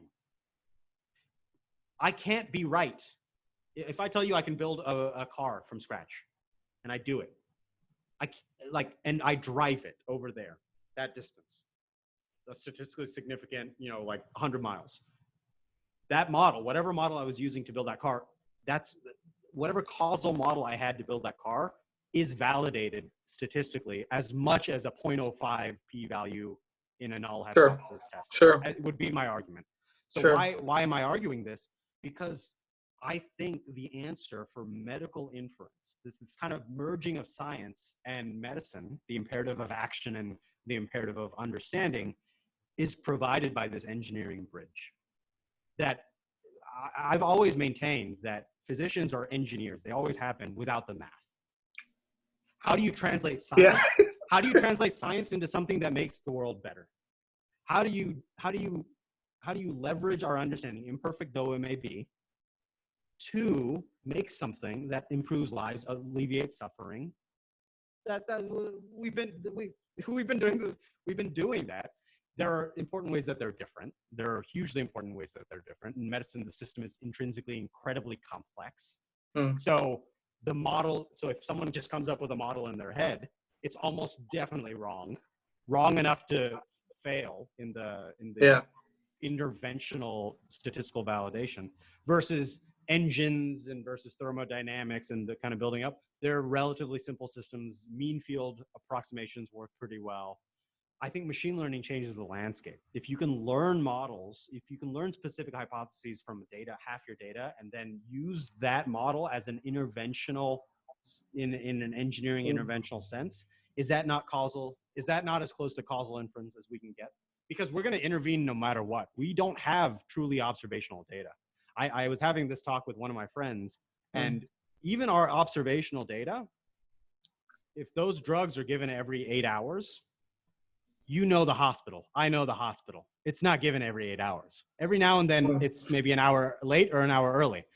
That is information. That is signal that we are not using, because that deviation has information, is a different impulse response. It's a delayed impulse response or an earlier impulse response. So I know that the way that impulse response couples into the dynamics of the system can be probed by that deviation. We're not using it. So a purely, truly observational study, causal inference is a huge challenge. We don't have purely observational studies in medicine. Even when your best of intentions is to just observe, there are differences, there are changes, there are different control parameters that come in and introduce noise that we can leverage. And there's so many instruments of change at the same time in clinical medicine, right? We don't control one instrument of change. No. When you're driving a car, you don't control just one piece of it. Otherwise, you're going nowhere, or you're going somewhere really bad. Exactly. So I think I think causal inference is one of the. I think it'll be one of the. I think deep learning was a thing, and I think it's going to continue to be so. Yeah. I think causal inference.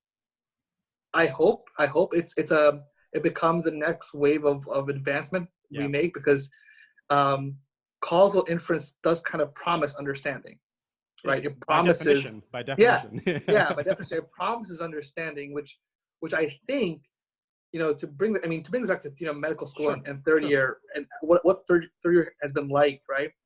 I think I tweeted this, or I retweeted somebody and said this, but I felt like third year was very difficult after the PhD. Yeah. I felt like I was being pulled away from my modus operandi of how I solve problems, how I explore solution spaces, how I think through things, because we don't have time. We don't have time. We don't have to, I would love to think deeply on some of these things, but we don't have the time to. and we work in very high stress. Like academia is nothing. It's not stressful, but some way there's nothing in academia needs to be done in 10 minutes. Or an hour, right? So we deal with different timelines in academia than we do in clinical medicine. We deal with obviously we're seeing this now in our current like nation. We have a healthcare system that operates at its bare minimum, right? At its bare minimum. And at some point, you can get upset at the powers that be or people that make medical education and say, well, why is this so, like, why don't we do more understanding? Why is my grade really a matter of how many things I can memorize the night before the self-exam? Like, why is this, but at the same time, I mean, look at the system. Like, this is what I can afford to do. Yeah. When you don't have much time, it's easier to say, learn this book, take the step exam in a year and a half, 2 years, and do well, hopefully. We'll try our best along the way to walk you through that book, but you got to do it yourself. Despite, I think you and I share this, like issues with med ed, I think there are more effective ways of teaching the things that stop teaching students to make a virtue of something that machines are already better at us. Yes. Literally. Yes. So this bugged me third year a lot. And surprisingly, I loved my third year. It was amazing. I was so surprised by it. I'll tell you why I was surprised by it. I was unapologetic. I did PhD 5 years, defended, and then I did a postdoc in France for about 7 months. Amazing, and got to travel a lot, met so many great people, new ways of different ways of doing science and everything, all that. So I'm pretty set in my ways when it comes to things like inference, statistics. I may be wrong, but I'm gonna double down and go with it. So I was just unapologetic third year. I was unapologetic, but I was like respectful. I think I was just like, hey, this is my background. I feel like I understand this stuff. But I'm I'm going to do my best. So long story short, when I would be asked a question, my answer would be the process by which you would arrive at the result, not the result. Right? Not the result. I would look up the latest review, see what they said that value is, and then make my decision accordingly.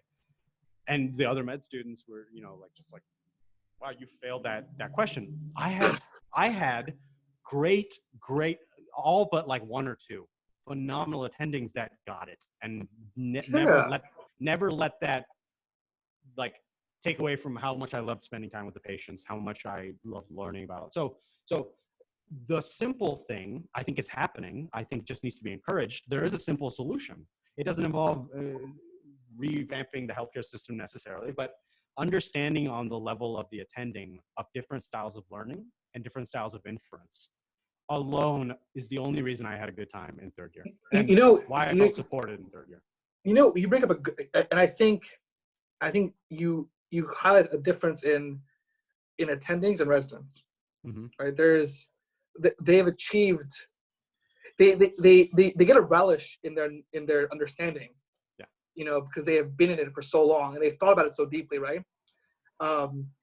But something else as well that I think resonates with me, that I think I told other medical students as well, is that when we're on the wards, you should take the time to learn about the reasoning. Like that's what we're here to. We're here to learn their reasoning. We're not here to learn facts. Because like you said, Google exists. Like Google is a great resource, up-to-date, great resource. You can read the facts. You don't need to ask an attending, a fact question. Yeah. What you need to ask is, how did you take set facts and come to set conclusion? Yes. Because that connection is not in the book, right? Not yet. It's not in the GitHub repo yet, but coming soon. But how do you take the facts and work? How did you? I think there's also, and honestly, there's not one way, right? There's not one way to go from set number of facts to set conclusion, right? He may have his own parameterization of the model that you may find helpful, right? Yeah. To deduce the same outcome. So I think that's been the value of third year, has been when you can find somebody who gets that, who is who wants to sit down with you and say, I know you can read a book. Yeah. I know you can look up the facts, right? You're a medical student. You're smart. Like, you know you can do that. Yeah. What you really are going to value from me, and what you value from a PhD advisor, right? The PhD advisor isn't teaching you how to pipette. Yeah. Right? That's not. They're teaching you how to think, how to ask a question, yes. right? The corollary is your attending is not teaching you how to draw a lab or look at a chemistry, or that's not what they're there to. They're there to say, well, okay, that's stuff you can learn on your own. It's not that difficult. Ask the resident if you really don't know, but let me teach you how to take the pipette and the chemistry values, and let me teach you how to ask a question with that and get an answer, right? Yeah. And that is the art of medicine, it's the art of science, or the methodology of science and methodology of medicine is making those connections. And I think that's where the PhD really shines. Yeah. Yeah. Right? Because you've learned that it's not enough to just pipette. Mm-hmm.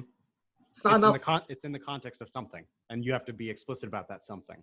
Exactly. What is the larger reasoning process that's happening? Exactly. So I think third year has been, I think for us as engineers kind of moving forward is, I think in some ways, I think I've always said to myself that, John, you may not be the all-star medical student at Hopkins.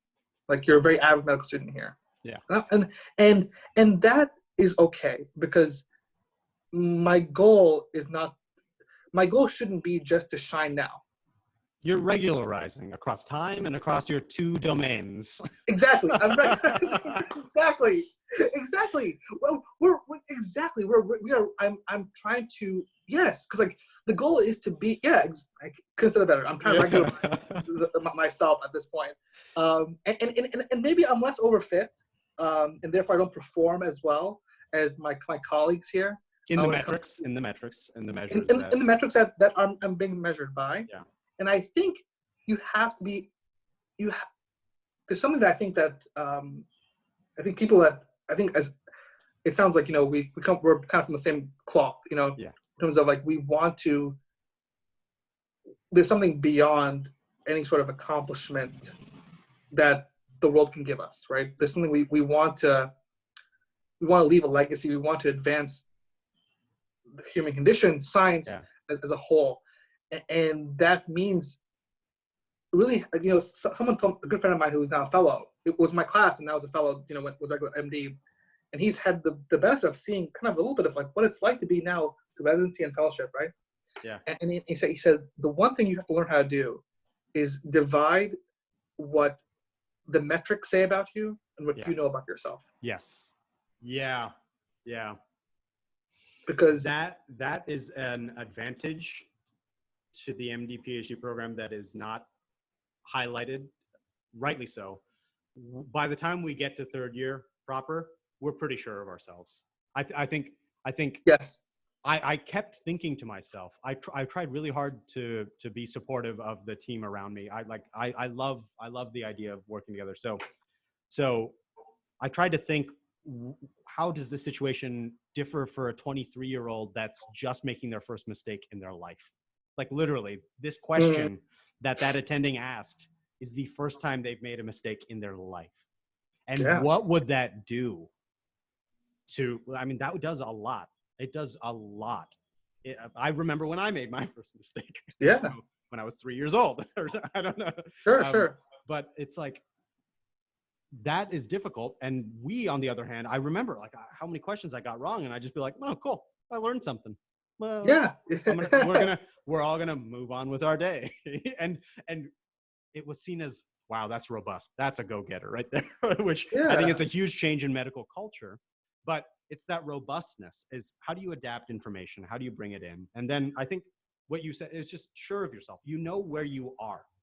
There's nothing someone can say that takes away your 6 years of really in-depth understanding, evidenced by the fact that you finished. And that becomes a powerful anchor as third year drags you, as the human condition drags you everywhere, and you're wrong constantly. You're exploring the full emotional space of everything. You're seeing joys, you're seeing absolute devastation in the same day. Yeah. Right. And so Yeah.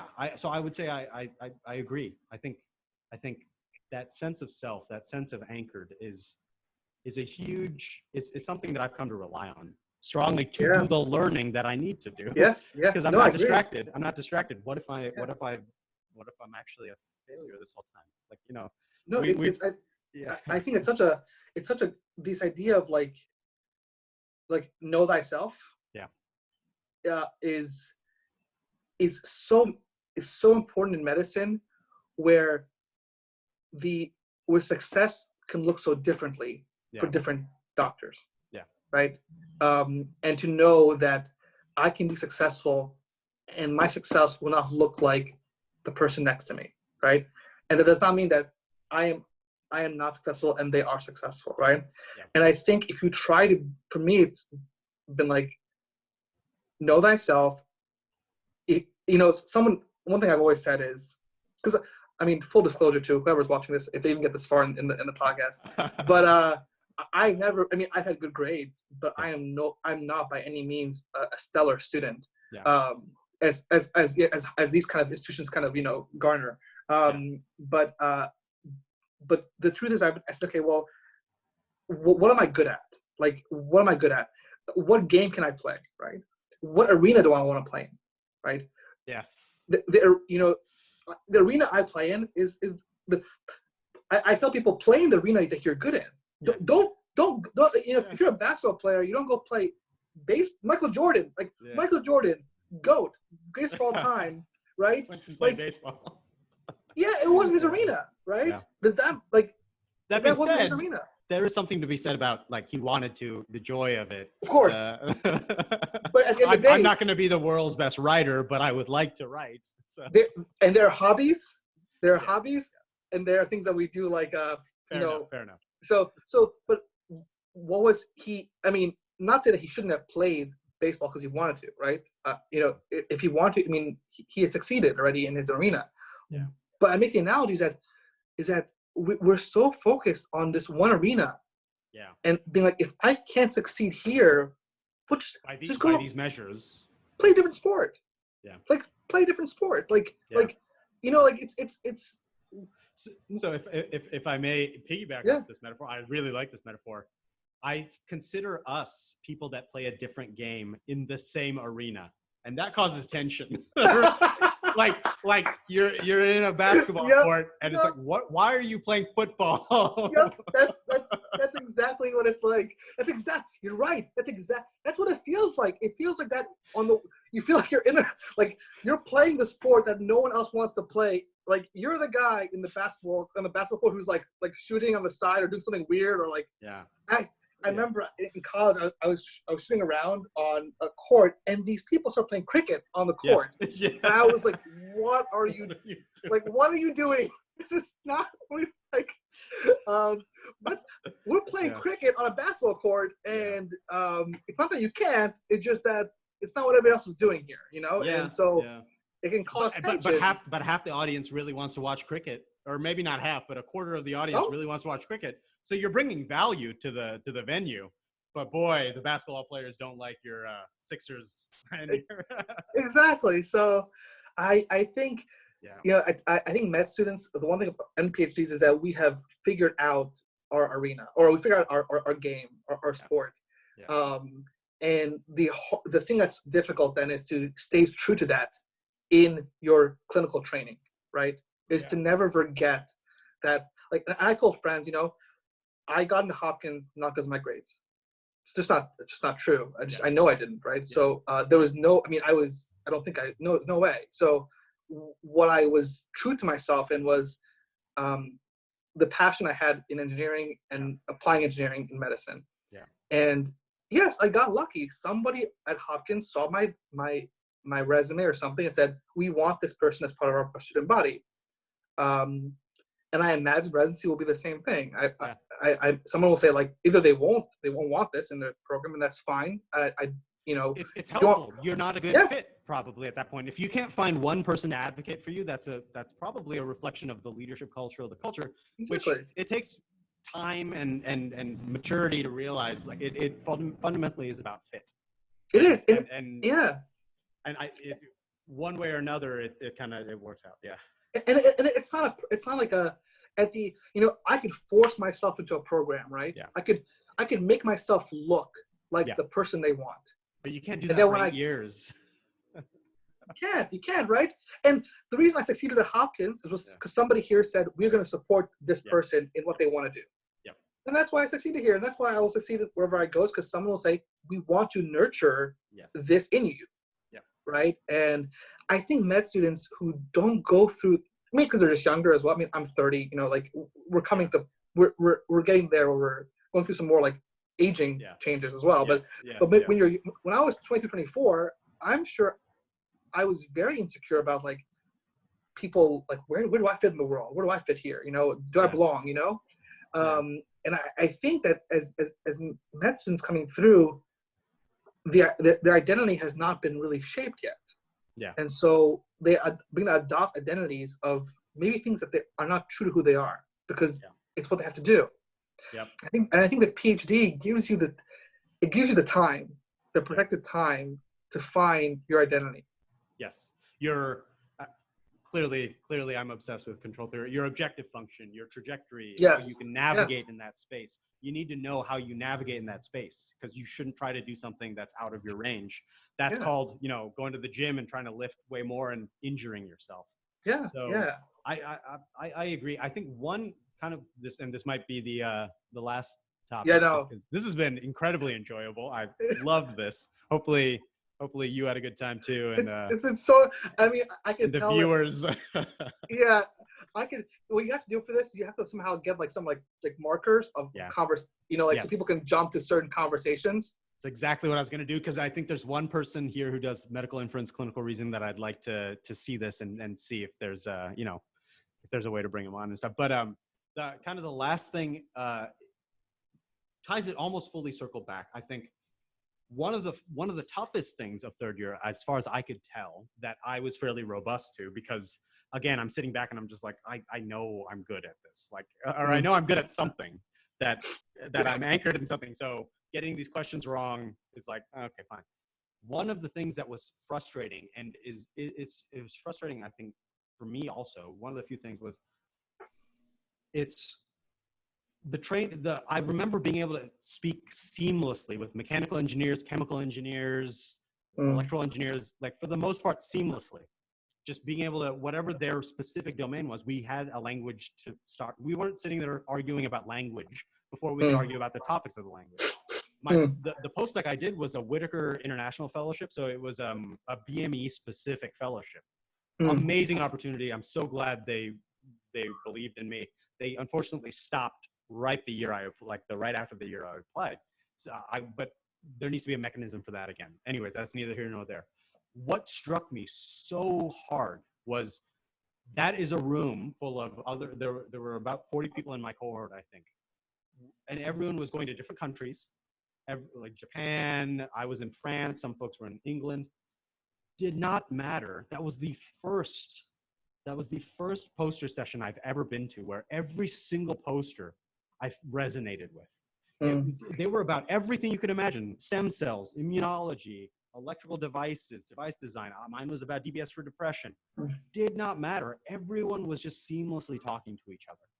When you have these different fields, when you have these different clerkships, it's so challenging, psychologically challenging, to have to adapt to a new language first, and then adapt to there's an entirely new domain, knowledge domain. And on top of that, there's an entirely different etiquette domain. There are all these extra domains, so that at one level, you get the feeling that the clerkship doesn't really gauge interest. It gauges whether you did the steps needed to show that you can be engaged. And the easy way of assessing that is asking questions, the old question style, right? That historically used to be the only way you could ascertain in one afternoon whether someone put in the effort to participate and be there. It's a fundamentally different thing when you're coming in with a grad school background, because I noticed that they gave me a free pass, because at some level they knew that I was here because I wanted to be, and that at this point, right? And my questions revolved around, how do I make this connect with the thing that I'm interested in? Not, I don't think in a showy way, in a in a, I'm going to bring everything back to my field, but in a, hey, I think I understand the dynamics you're referring to because of this background that I have, but I'm going to demonstrate that I'm listening to what you're saying by saying something that isn't in the data, a perturbation, a mental experiment of a perturbation. Like, this is what's happening in the patient. And like, oh, I think this is what's happening in the patient because I see similar systems in neural systems as OB-GYN systems. So I'm gonna try to make a prediction. If I adjust this variable in my neuro background, I would expect this output to change.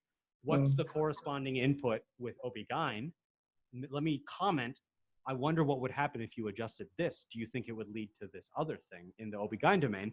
And I got the feeling that was incredibly appreciated. Like, it wasn't just a regurgitation of page 7. It was wow, like, it's wrong. You're wrong.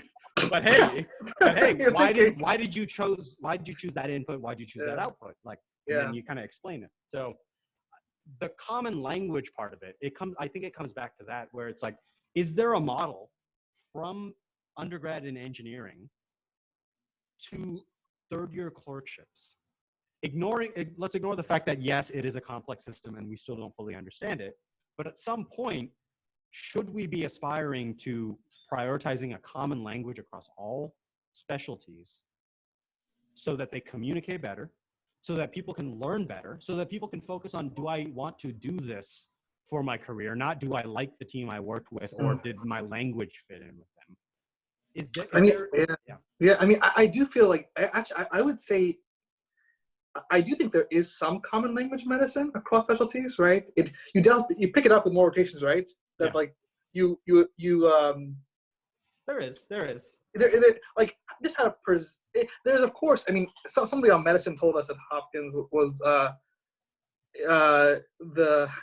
it's the Burger King way, like, have it your way, like like have it your way, like, you know, your presentation or whatever, however you operate on the wards is like very user dependent, like so you're the good medical student or good resident knows how to give the burger in the way that wherever the attending wants it, you know, and it's not one way to eat a burger, right?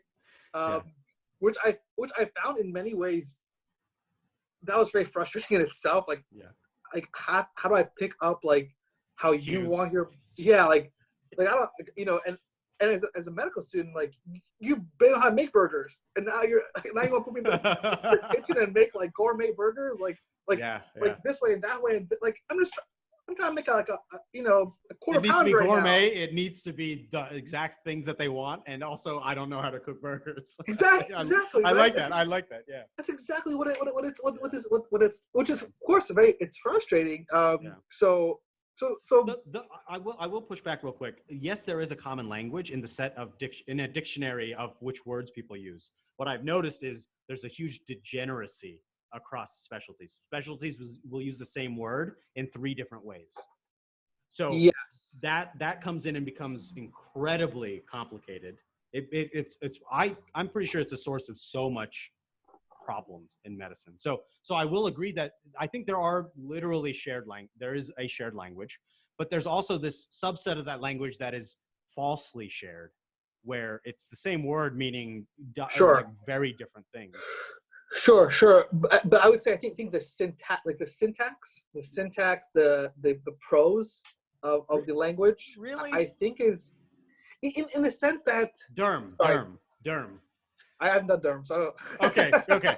Well, let's talk after you do derm again, because literally it's a whole different syntax. It's a whole different everything.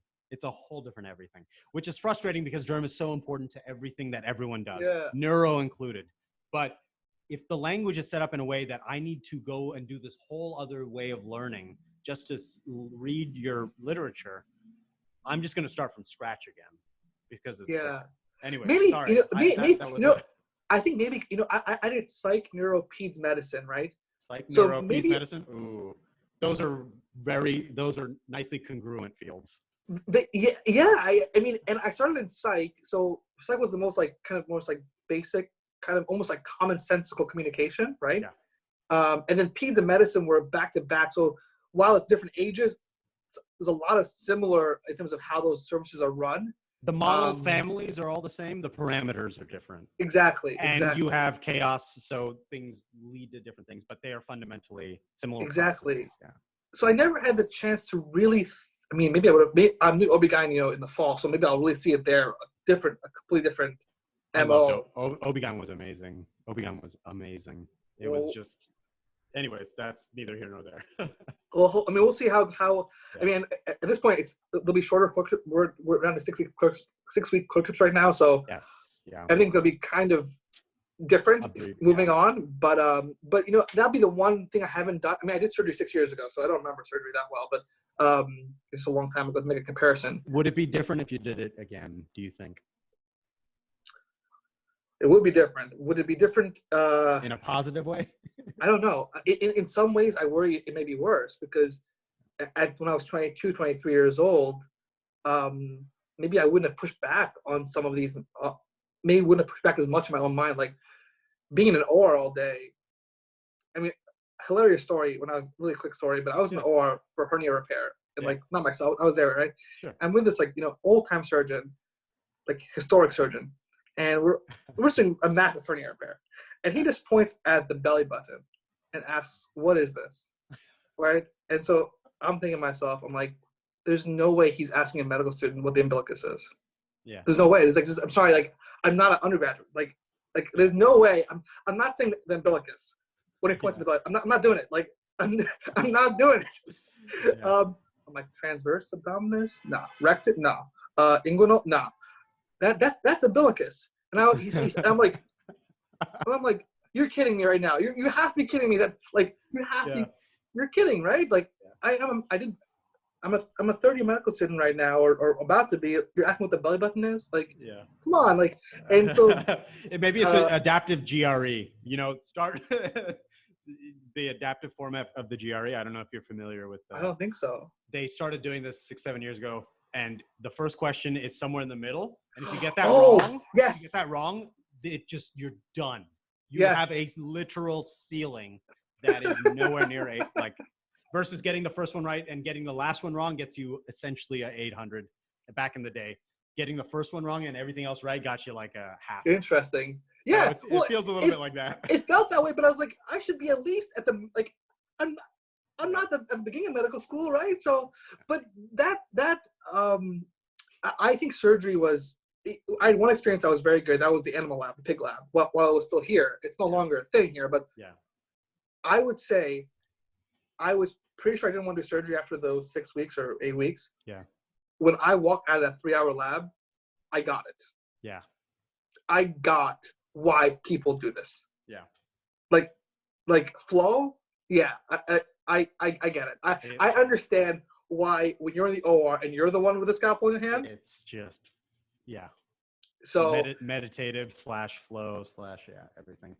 So, but that being said, for me, the meaning of my life will be on cancer, and that's kind of where I want to dedicate myself to, is the study of oncology and bring in my background to develop our understanding and ultimately bring that to the bedside. I think this made to like round this all out because absolutely. I was about to say this is a perfect end note.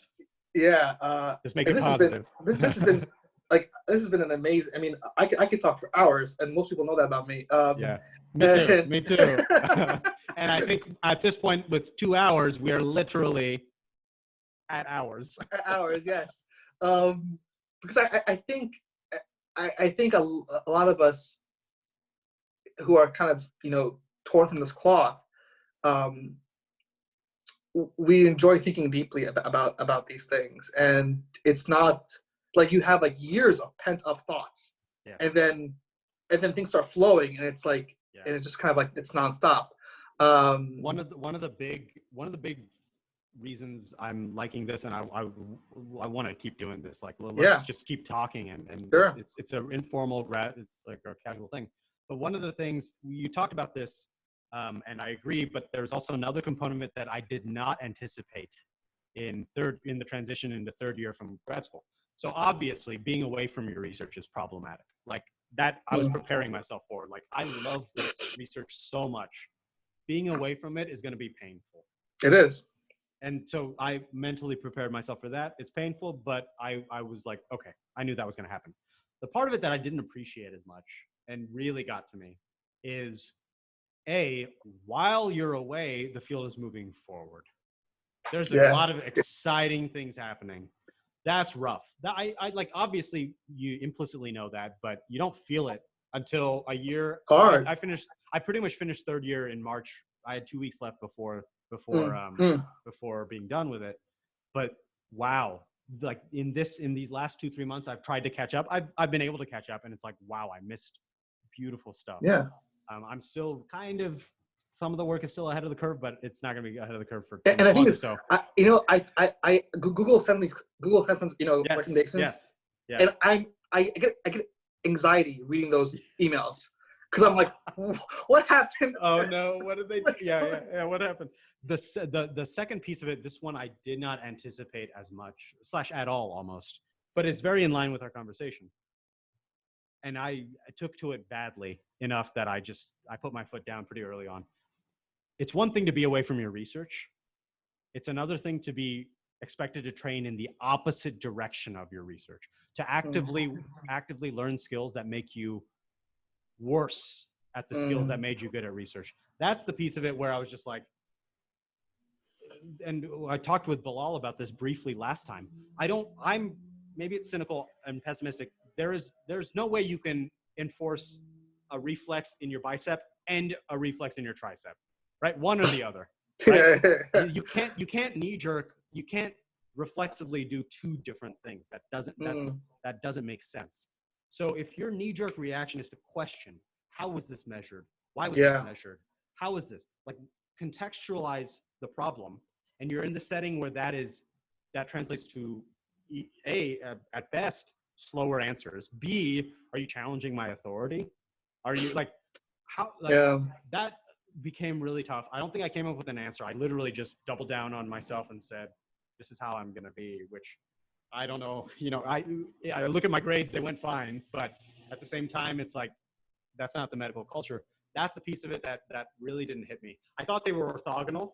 They are not orthogonal. They're anti-correlated, I think. I think you're absolutely correct. I think that is a frustrating part of going through third year and clinical training. I think, to your point, and maybe you have a vision, right? You know where you want to be, and you know how to get there. Yeah. And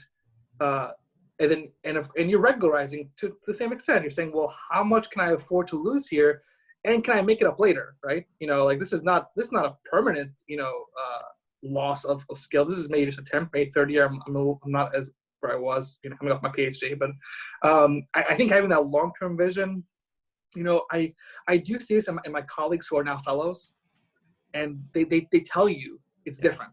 Yeah. The people like us, they thrive when they get there. Yeah. Right. So just hold on to it because the people that don't thrive in these environments, they leave academic medicine. It's not for them. They leave it. So I've been just told people who are ill ahead of me in this process, don't worry. When you get here, you will be great. Yeah. But right now, activation energy. just once you get here, you'll be fantastic. But don't look at third year or residency as like this is what defines you and your future success, right? Agreed. Because I think in fellowship and moving forward in a career, creativity and originality in being able to synergize different fields, adaptability. That's, if you want to be different, you have to be different, right? Like if you want to we all want to say we want to be different, but do you actually want to be different? Like it's like that sounds great. It sounds cliche. I'm different. Yeah. But do you actually want to be different? Because being different comes at a cost. Yeah, comes with effort and comes at a cost. Yeah, comes at a cost. It comes at a cost of, I think it being different. We look at people who are different in history as being amazing because history has shown us that. Survivorship bias. Yeah, exactly. And time validates all. Like time validates everything, right? It validates truth, right? Yep. So But what we don't understand is these people that were different, how they were perceived at the time that they were different. And there's a cost. Yes, it's fantastic when you hear about Einstein now. I mean, like, yeah, who wouldn't want to be Einstein? The dude was complete, he was borderline what people say would be insane, right? Like, and there was a cost to how he thought, right? And I think that is what, when we define what I think makes greatness, and I think, and this is, if you're a fan of MJ, even if you're watching The Last Dance documentary series, not yet, no. It's been a really good one the last 4 weeks. But you get a sense of like what made MJ, and how contra norm he was in the league, right? And yes, we look back now at the 6 championships and say, oh, he was the greatest of all time. Yeah. But at the time, people hated the guy. Yeah. They hated him, right? And they and I think that's in science, in any area of our lives, we have to believe in our vision. Yeah. At almost at all cost. And then knowing that will take us to where we want to be. And if we can stick to that, and we can be comfortable in the failures of being different, right? Knowing that it will pay off, that's where I think we will be great. Amen. Amen. All right. I love it. It's a great note to end on. I thank you so much. This was a fantastic talk. Yeah, I thoroughly enjoyed it. I would love to do this again and again and again, even informally. I would do it. Yeah, absolutely. Me too. I think it's important for I would imagine the physician engineer types. It's growing. That's a group of people that is growing rapidly, and a sense of community is important because there's only 2 or 3 or 4 in any institution. It is, and there's collaborations here that can, me and Bilal just started working together on something, right? And it's been like the synergy is insane. It really, when you take 2 people who are completely different fields come together, it's oh my god, exhilarating. So we'll keep doing it. We'll keep doing it. This is a test bed, a playground for ideas. Awesome. For sure. All right, great, John. It's very nice to meet you. Same. Fun, and we'll catch up sometime soon. For sure. All right. Have a good rest of the weekend. See ya. You too. Take care.